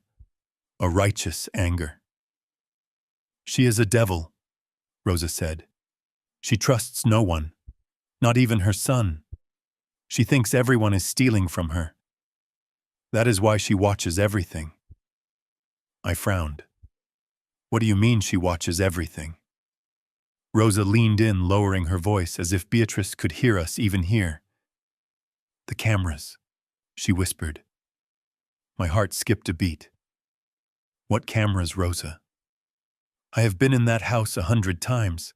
I never saw any cameras inside. You are not supposed to see them, Rosa said. Beatrice had them installed 2 years ago after she lost a diamond earring and blamed the catering staff. She put them everywhere. In the hallways, in the living room, and in the kitchen. In the kitchen. I sat up straighter, ignoring the stabbing pain in my ribs. Where in the kitchen? In the smoke detectors, Rosa said. They are tiny pinhole cameras. She watches the staff to make sure we are not stealing food or silverware. She watches everything that happens on that island counter. The island counter. That was where the food was prepared. That was where the soup was made. If Beatrice mixed the poison into the soup on that counter, if she handed the bowl to Emily standing in that kitchen, then the cameras saw it. The cameras saw everything. Does she record it? I asked, my pulse racing. Or is it just a live feed? It records. Rosa nodded. I know, because once she showed me a video of me taking a break 5 minutes longer than I should have. She keeps everything. She is obsessed with control. She keeps the recordings on a server. Where is the server, Rosa? Where does she keep the footage? Rosa hesitated. She looked at Frank, who was standing by the door, and then back at me. It is in the wine cellar, she said, behind the rack of vintage French reds. There is a false panel in the wall. It opens with a keypad. Behind it is a small room. That is where the safe is, and that is where the computer server sits. It is a closed-loop system. It is not on the internet, so hackers cannot get to it. You have to be there physically to take it. I closed my eyes. The wine cellar. Of course. Beatrice loved her wine almost as much as she loved her money. I looked at Frank. He checked his watch and his face was grim. Luke, he said, it is 5 in the afternoon. The court hearing is at 9 tomorrow morning. If we do not have that footage when the judge bangs his gavel, Beatrice wins. She gets custody, she gets the trust fund, and Emily disappears into Serenity Hills forever. I stood up. My knee buckled, but I caught myself on the arm of the sofa. We have to go back, I said. Frank looked at me like I was crazy. Go back where? To the mansion. Luke, the place is swarming with cops. Derek is there. Beatrice will be back from the hospital soon. It is a fortress. You can barely walk, let alone break into a high-security estate for the second time in 24 hours. I turned to Rosa. Thank you. You just saved her life. Rosa reached out and grabbed my hand. Her grip was surprisingly strong. Be careful, Mr. Harrington, she said. The code for the keypad. I saw her type it in once when she was drunk and showing off her collection. It is her birthday. I nodded, committing the information to memory. I walked out of the house into the fading daylight. The sun was setting on the most violent day of my life, but the night was not going to be for sleeping. Frank started the car. You have a plan, right? He asked as we pulled away from the curb. Because right now this sounds like a suicide mission. I looked out the window at the darkening city streets. I do not have a plan, Frank, I said. I have a bolt cutter and I have a daughter to save. That is all I need. We drove toward the hardware store. I needed supplies. Tonight, I was not going to be a father. I was going to be a ghost, and I was going to steal the truth from the devil's basement, even if I had to tear the house down to get it. We parked the car a block away from the Voss estate, under the cover of a weeping willow that blocked the streetlights. The mansion was ablaze with lights on the first floor, but the perimeter was dark. The police cars had gone, leaving only a private security patrol car parked near the gate. It was a false sense of security. They thought the threat was over. They thought I was running for my life, not running right back into the lion's den. Frank sat in the driver's seat with a laptop balanced on his knees. The screen cast a blue ghost light on his face. He was typing furiously, his fingers flying across the keys. "I am into the subnet, Luke," he whispered without looking up. "The security system is top tier, but the firewall hasn't been updated in 6 months. Typical rich people. They spend millions on the hardware and zero on maintenance. I can loop the camera feeds for 10 minutes. That is your window. 10 minutes before the system resets and realizes it is looking at a ghost image." I checked my watch. 10 minutes. It was not enough time to make a sandwich, let alone steal a server from a fortified basement. But it was all I had. "I am going in," I said, opening the car door. Frank grabbed my wrist. "Luke, if you get caught this time, there is no bail. No lawyer can save you. They will bury you under the jail." I looked at the mansion. They are already trying to bury my daughter, Frank. I have nothing left to lose. I slipped out into the night. I moved through the shadows of the neighbors' hedges, my work boots silent on the damp grass. My ribs burned with every breath, a constant reminder of the fall I took earlier. I reached the side of the house near the garage. The service door was there, the one Rosa had told us about. Frank's voice crackled in my earpiece. "Cameras are looped. You are invisible. Go." I picked the lock on the service door. My hands were steady now. The adrenaline had replaced the pain.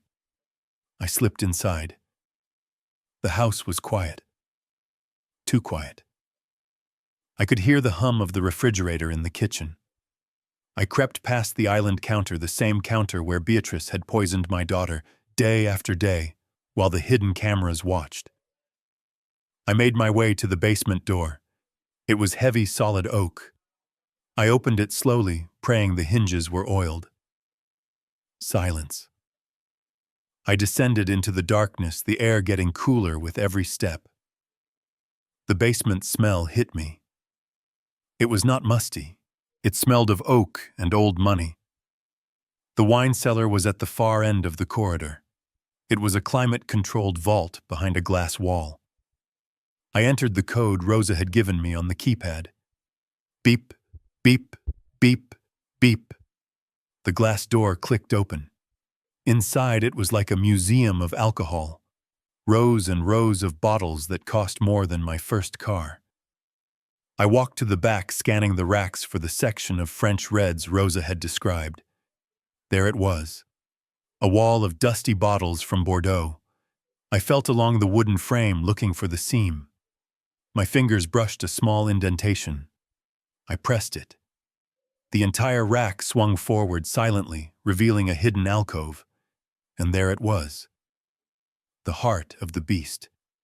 A small server rack sat on a metal shelf, humming softly. Beside it was a safe. I did not care about the money or the jewelry in the safe. I wanted the black box with the blinking green lights. The hard drive. The memory of this house. I reached for the cables to disconnect the drive. Click, clack, click, clack. The sound of heels on the basement stairs. My blood froze. Someone was coming down. I looked at the hidden door. If I closed it, I would be trapped inside the alcove with no way out if they opened it. If I left it open, they would see it immediately. I grabbed the hard drive and yanked the cables out. Sparks flew. I shoved the drive into my jacket. The footsteps were closer. They were in the corridor. I pushed the wine rack back into place, but it did not click shut completely. There was a tiny gap. I dove behind a stack of wooden crates filled with Magnum champagne bottles in the corner of the room. The glass door of the wine cellar opened. I held my breath, pressing myself into the shadows. Through the gap between the crates, I saw her. Beatrice. She was wearing a silk evening gown, as if she were dressed for a gala. She held a crystal glass in one hand and her phone in the other. She did not look like a woman whose daughter-in-law was dying. She looked like a woman who had just won the lottery. She walked straight to the French Reds. My heart hammered against my ribs so hard I thought she would hear it. She was standing inches from the hidden panel, inches from where I was hiding. She reached for a bottle of wine. She pulled it out and inspected the label. A smile spread across her face. She put the phone to her ear. "Yes, Dr. Sterling," she said. Her voice was smooth like velvet over gravel. "I know it is late, but we need to discuss the arrangements." She paused, listening. "No," Beatrice said sharply. "No autopsy. Absolutely not. Derek is the next of kin. He will sign the waiver. We want immediate cremation." I bit my lip so hard I tasted blood. Cremation. They were not just going to let Emily die. They were going to burn the evidence. Thallium stays in the bone and hair forever. But if there is no body, there is no proof. Beatrice laughed softly. "Do not worry about the police report, Doctor. The suicide narrative is already established. The girl was unstable. A tragedy, really. But we must respect the family's wish for closure. I want her cremated within an hour of the declaration of death. I will pay double the usual fee for the funeral home to expedite the paperwork." She was planning the disposal of my daughter like she was taking out the trash. "Yes," Beatrice continued. "And doctor, make sure the hospital records reflect the organ failure as a result of the overdose. We cannot have any loose ends when the trust fund auditors come looking." She uncorked the bottle with a practiced twist and poured herself a glass. She took a long sip, closing her eyes in pleasure. "To freedom," she whispered to the empty room. She turned to leave, but then she stopped. She frowned. She looked at the wine rack. The one I had pushed closed. It was slightly misaligned, just a fraction of an inch. Beatrice stepped closer. She reached out to touch the rack. Frank's voice exploded in my ear. "Luke, get out. The loop is failing. The system is rebooting in 10 seconds. I had no choice. I could not wait for her to open that rack and see the missing drive. I stood up from behind the crates. Beatrice spun around, gasping and dropping her wine glass. It shattered, sending expensive red wine splashing across the floor like blood. "You!" she hissed. Her eyes went wide with shock. "How did you get in here?" I stepped out of the shadows. I looked like a nightmare. My face was bruised, my clothes were torn, and my eyes were burning with hate. "I told you, Beatrice," I said, stepping over the broken glass. "I am a builder. I know where the cracks are." She opened her mouth to scream, but I did not give her the chance. I shoved past her, knocking her into the wine racks. Bottles crashed down around her, raining glass and liquid. She screamed, then a high piercing shriek that would wake the dead. Derek security. "He is here!" I ran. I ran like I was 20 years old again. I sprinted out of the cellar, down the corridor, and up the stairs. The alarm system suddenly came back to life. Sirens began to wail throughout the house. Lights flashed. I burst into the kitchen. I could hear heavy footsteps running from the living room. The security guards. "Stop right there!" a voice shouted. I did not stop. I shoulder-checked the service door, bursting out into the cold night air. "Run!" Luke Frank screamed in my ear. "Run!" I scrambled over the fence, ignoring the agony in my knee. I could hear dogs barking now. The guards had released the dogs.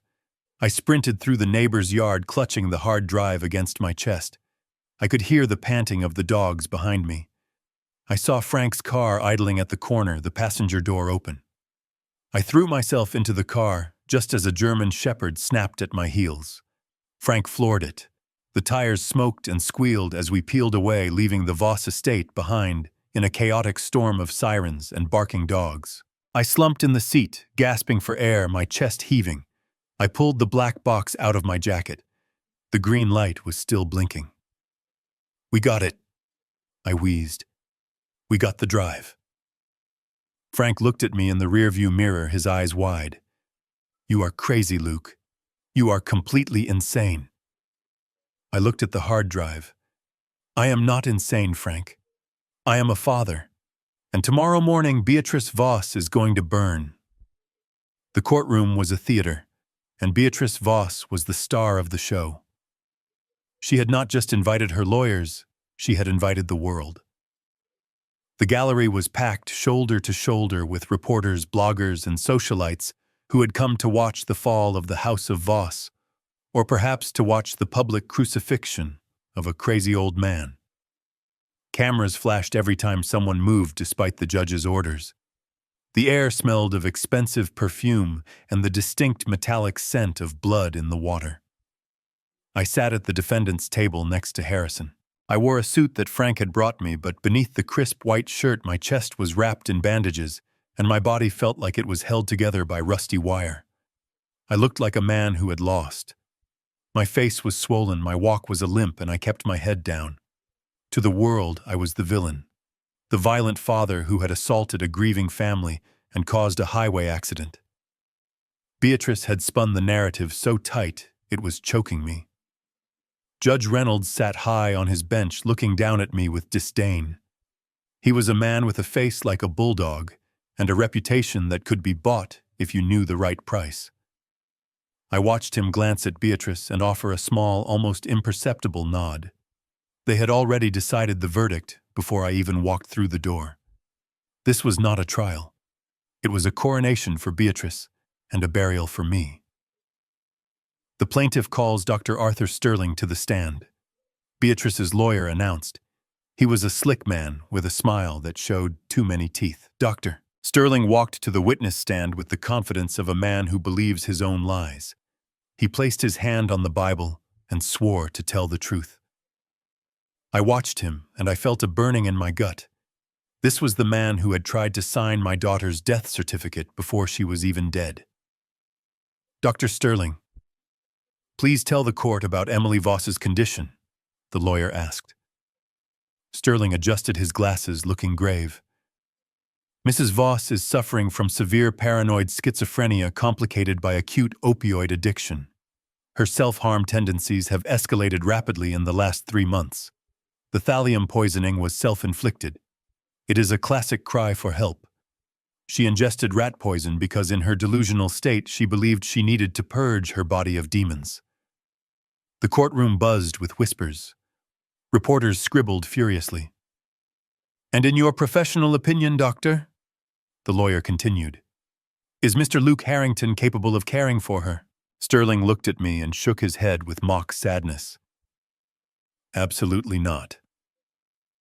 Mr. Harrington is a violent man with a history of disregarding medical advice. His actions the night of the incident nearly killed his daughter. He dragged a critical patient out of an ambulance, causing an explosion. He is a danger to her and to society. Emily needs professional, institutional care. She needs Serenity Hills." "Thank you, doctor." Harrison leaned over to me. "Stay calm, Luke. Let them pile it on. The higher they build the tower, the harder it falls." I gripped the edge of the table until my knuckles turned white. I wanted to stand up and scream. I wanted to tell them about the needle I saw the nurse use. I wanted to tell them about the look in Sterling's eyes when he realized I knew about the poison. But I stayed silent. I was the hunter now, and a hunter does not make a sound until the trap is sprung. Next to the stand came the main event, Beatrice Voss. She walked to the witness box, dabbing her eyes with a lace handkerchief. She wore a modest black dress that cost more than my truck. She looked fragile. She looked like a saint who had been pushed to her breaking point. "Mrs. Voss," her lawyer asked, his voice soft and gentle, "tell us about your relationship with your daughter-in-law." Beatrice sniffed and looked out at the audience, her eyes filled with tears.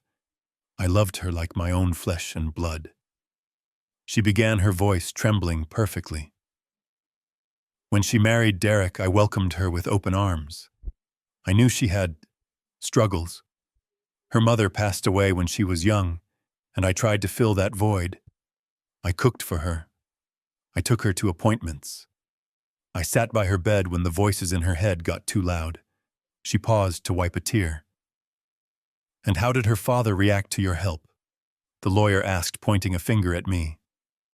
Beatrice's face hardened. He was jealous. He could not stand that Emily relied on us. He became obsessive. He started stalking us, breaking into our home. He accused me of poisoning her. Me, the woman who fed her every day. She turned to the judge and threw her hands up in a gesture of helpless despair. "Your Honor, I have spent my entire fortune trying to save that girl. We are on the brink of bankruptcy because of the medical bills, and yet this man dares to accuse me of trying to harm her. It breaks my heart. I just want to protect her. I want her to be safe in a facility where she can get the help she needs. Please do not let him take her. He will kill her." The gallery erupted in sympathetic murmurs. I heard someone behind me whisper, "Monster," referring to me. Beatrice looked at me, and for a second, through the tears, I saw the real her. The shark. She smirked. It was the same smirk she had given me through the glass door of her mansion. She thought she had won. She thought the hard drive was still safe in her wine cellar, because she believed I had run away empty-handed the night before. She did not know what was in the briefcase sitting at my feet. Judge Reynolds banged his gavel. "Order. Order in the court." He looked at me, his expression severe. "Mr. Harrington, your counsel may cross-examine the witness, but I warn you I will not tolerate any badgering. This woman has been through enough." Harrison Thorne stood up. He did not button his jacket. He did not pick up a notepad. He walked slowly to the center of the room. He looked at Beatrice, who was still dabbing her eyes. He looked at the judge, who was checking his watch. And then he looked at the packed gallery. "Mrs. Voss," Harrison said, his voice booming without a microphone, "you stated that you cooked for Emily every day. Is that correct?" "Yes," Beatrice said, narrowing her eyes. "I made sure she ate healthy meals, and you stated that you treated her like your own daughter, that you would never harm her." Beatrice lifted her chin. "God as my witness, I would die for that girl." Harrison nodded slowly. He walked back to our table. He reached down and picked up a small black remote control. "Your Honor," Harrison said, turning to the judge, "the defense has no further questions for the witness. However, we do have a piece of evidence we would like to submit." The judge frowned. "Is this new evidence, Mr. Thorne?" "It was not in the discovery file. It was obtained late last night, Your Honor," Harrison said. "It is a video file, a home video, you might say, from the server room of the Voss estate." Beatrice went rigid. Her hand stopped midway to her face. The color drained from her cheeks, leaving her looking like a wax statue. She looked at Derek, who was sitting in the front row.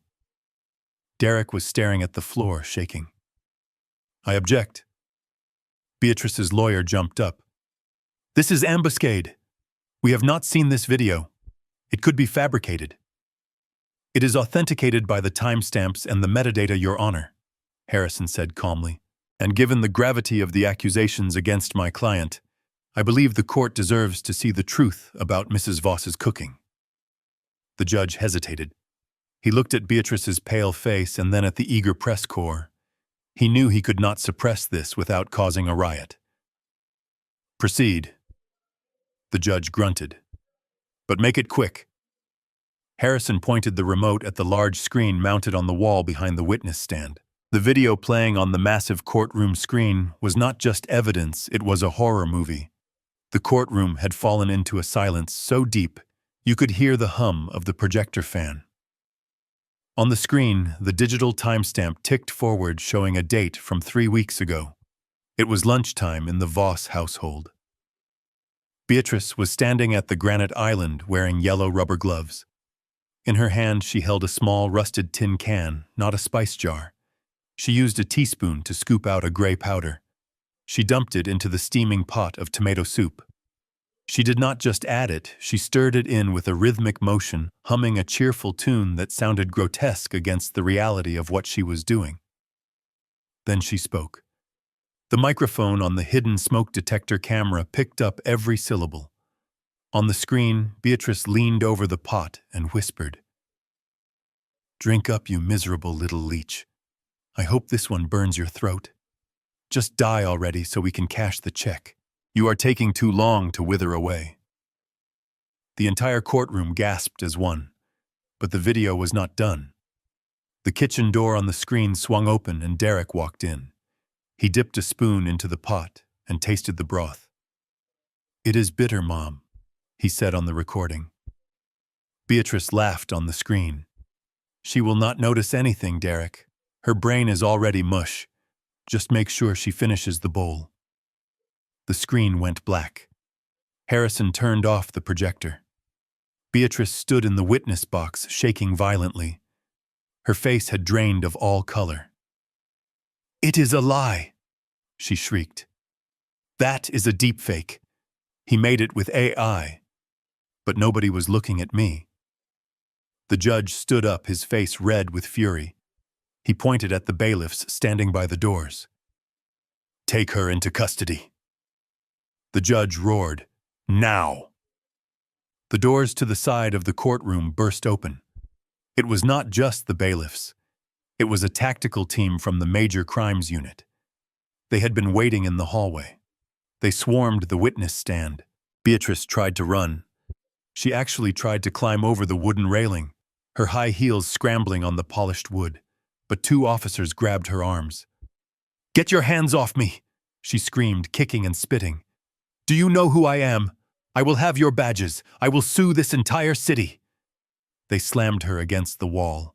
The sound of handcuffs ratcheting shut echoed through the room. It was the sweetest sound I had ever heard. They dragged her down the steps of the witness stand.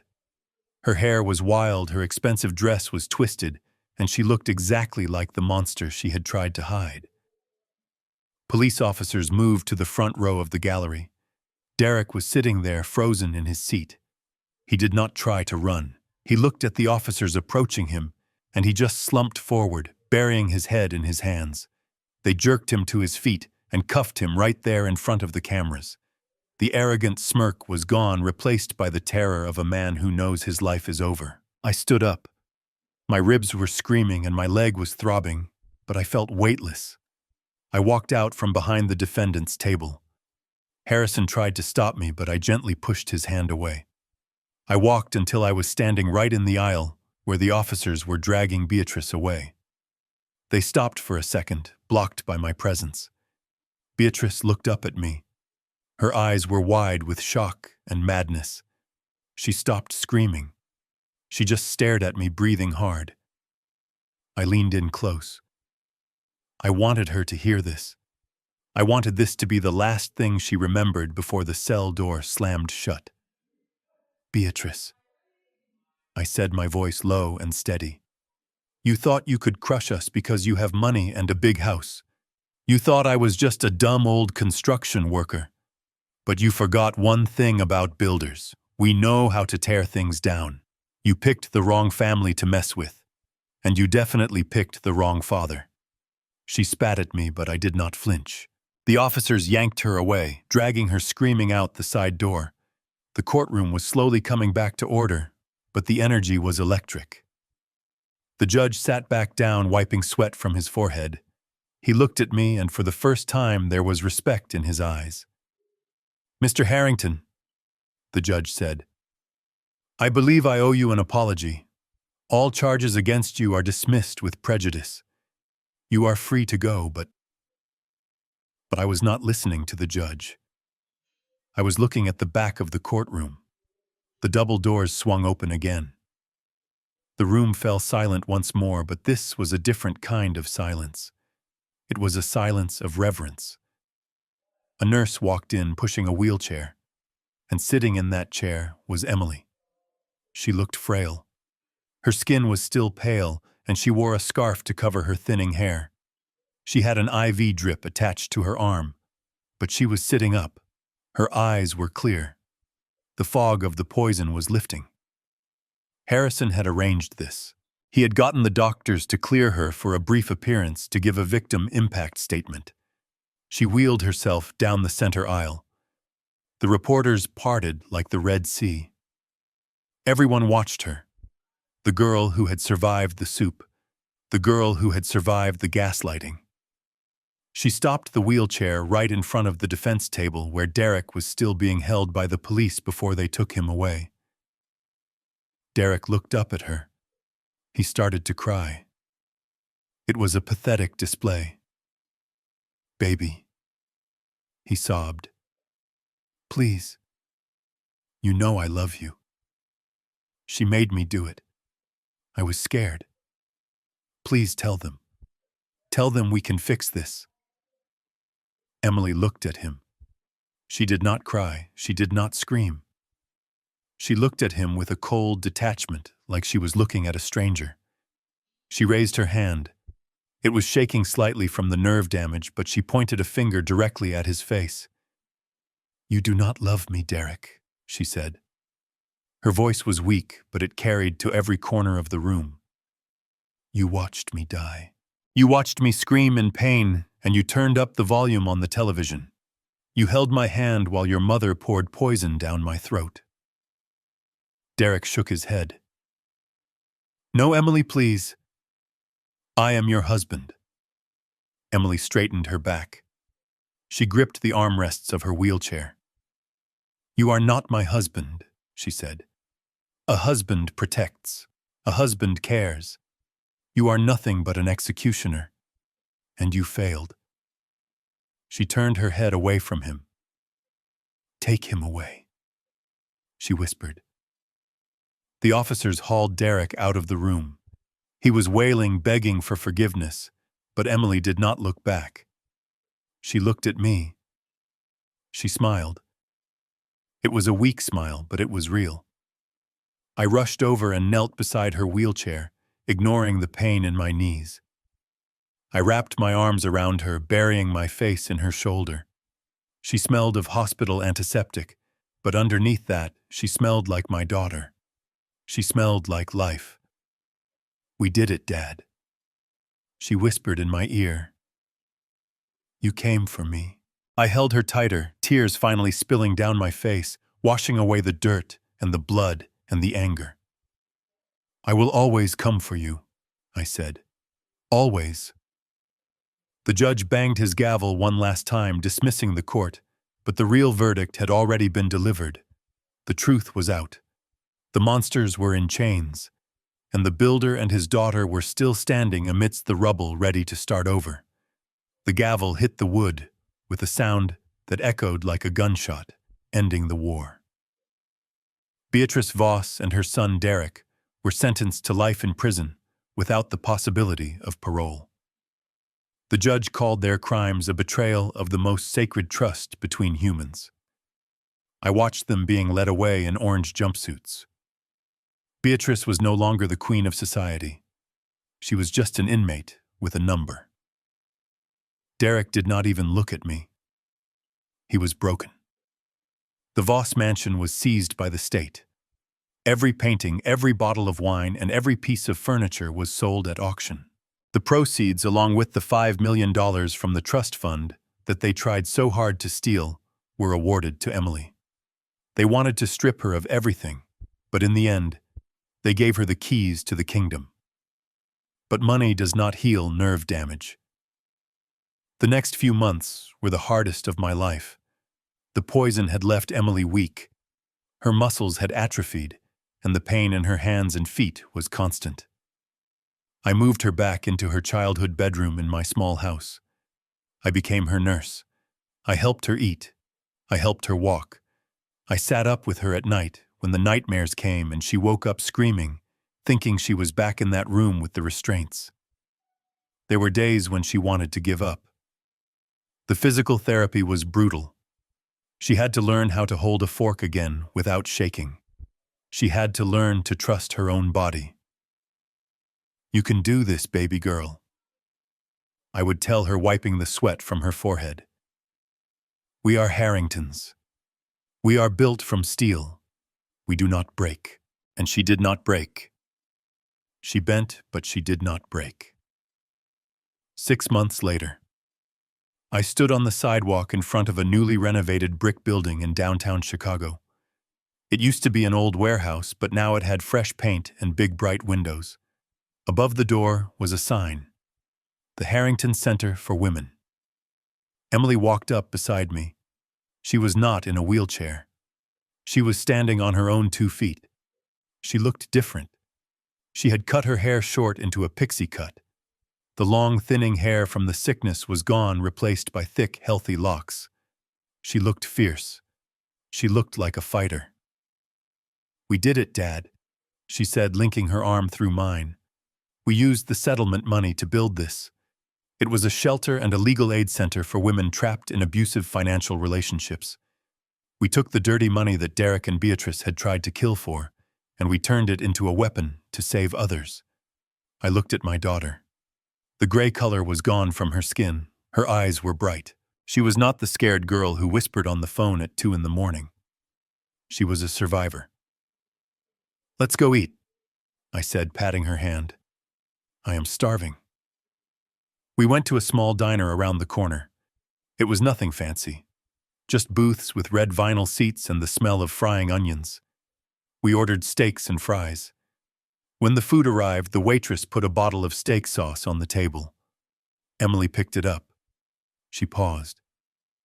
For a second, I saw a shadow cross her face. The memory of the soup. The memory of the bitterness. I watched her. I did not say anything. She needed to do this. She looked at the bottle. She looked at me. And then she smiled. She poured the sauce over her steak. She cut a piece and put it in her mouth. She chewed and swallowed. "It is good," she said. It was just a dinner. 2 people eating meat and potatoes in a noisy diner. But to us it was a victory parade. It was a meal without poison. A meal without cameras watching from the ceiling. A meal without lies. It tasted like safety. It tasted like peace. I looked at her across the table, and I realized that I had not just saved her life. I had given her a new one, and she had saved me too. She gave this old builder one last project that really mattered. I put down my fork and looked out the window at the city I had helped build. The world is full of people like Beatrice and Derek. The world is full of wolves in sheep's clothing. They wear masks of kindness. They wear masks of family. They smile while they pour the poison. They think they are untouchable because they have money and status. They think they can crush the weak. But they forget one thing. They forget about the fathers. A father's love does not wear a mask. It does not hide. It stands in the rain. It breaks down doors. It drives through fire. A father's love is not a gentle thing. It is a sledgehammer. And when it swings, it shatters every lie, every scheme, and every wall they try to build around our children. I am Lucas Harrington. I am a builder, and no one hurts my daughter. This story teaches us a profound lesson about instinct and trust. We are often taught to be polite, to respect family hierarchies, and to ignore the little voice in our heads that says something is wrong. Lucas could have listened to the doctors or the police. He could have been intimidated by the wealth and status of the Voss family. But he chose to trust his gut. He realized that true evil often hides behind a smiling face and a locked door. The lesson is simple yet vital. If you feel something is wrong with a loved one, do not wait for permission to act. Do not let social niceties stop you from asking hard questions. Your intuition is your first line of defense. Trust it. Protect your own. Because sometimes you are the only one who sees the truth. If this story kept you on the edge of your seat and made you want to hug your loved ones a little tighter, please hit the like button and subscribe to the channel. Share this video with someone who needs to hear it, because you never know who might need the courage to fight for their family. And tell me in the comments below. Have you ever had a gut feeling that saved you from a bad situation? I want to hear your story. Stay safe out there, and I will see you in the next video.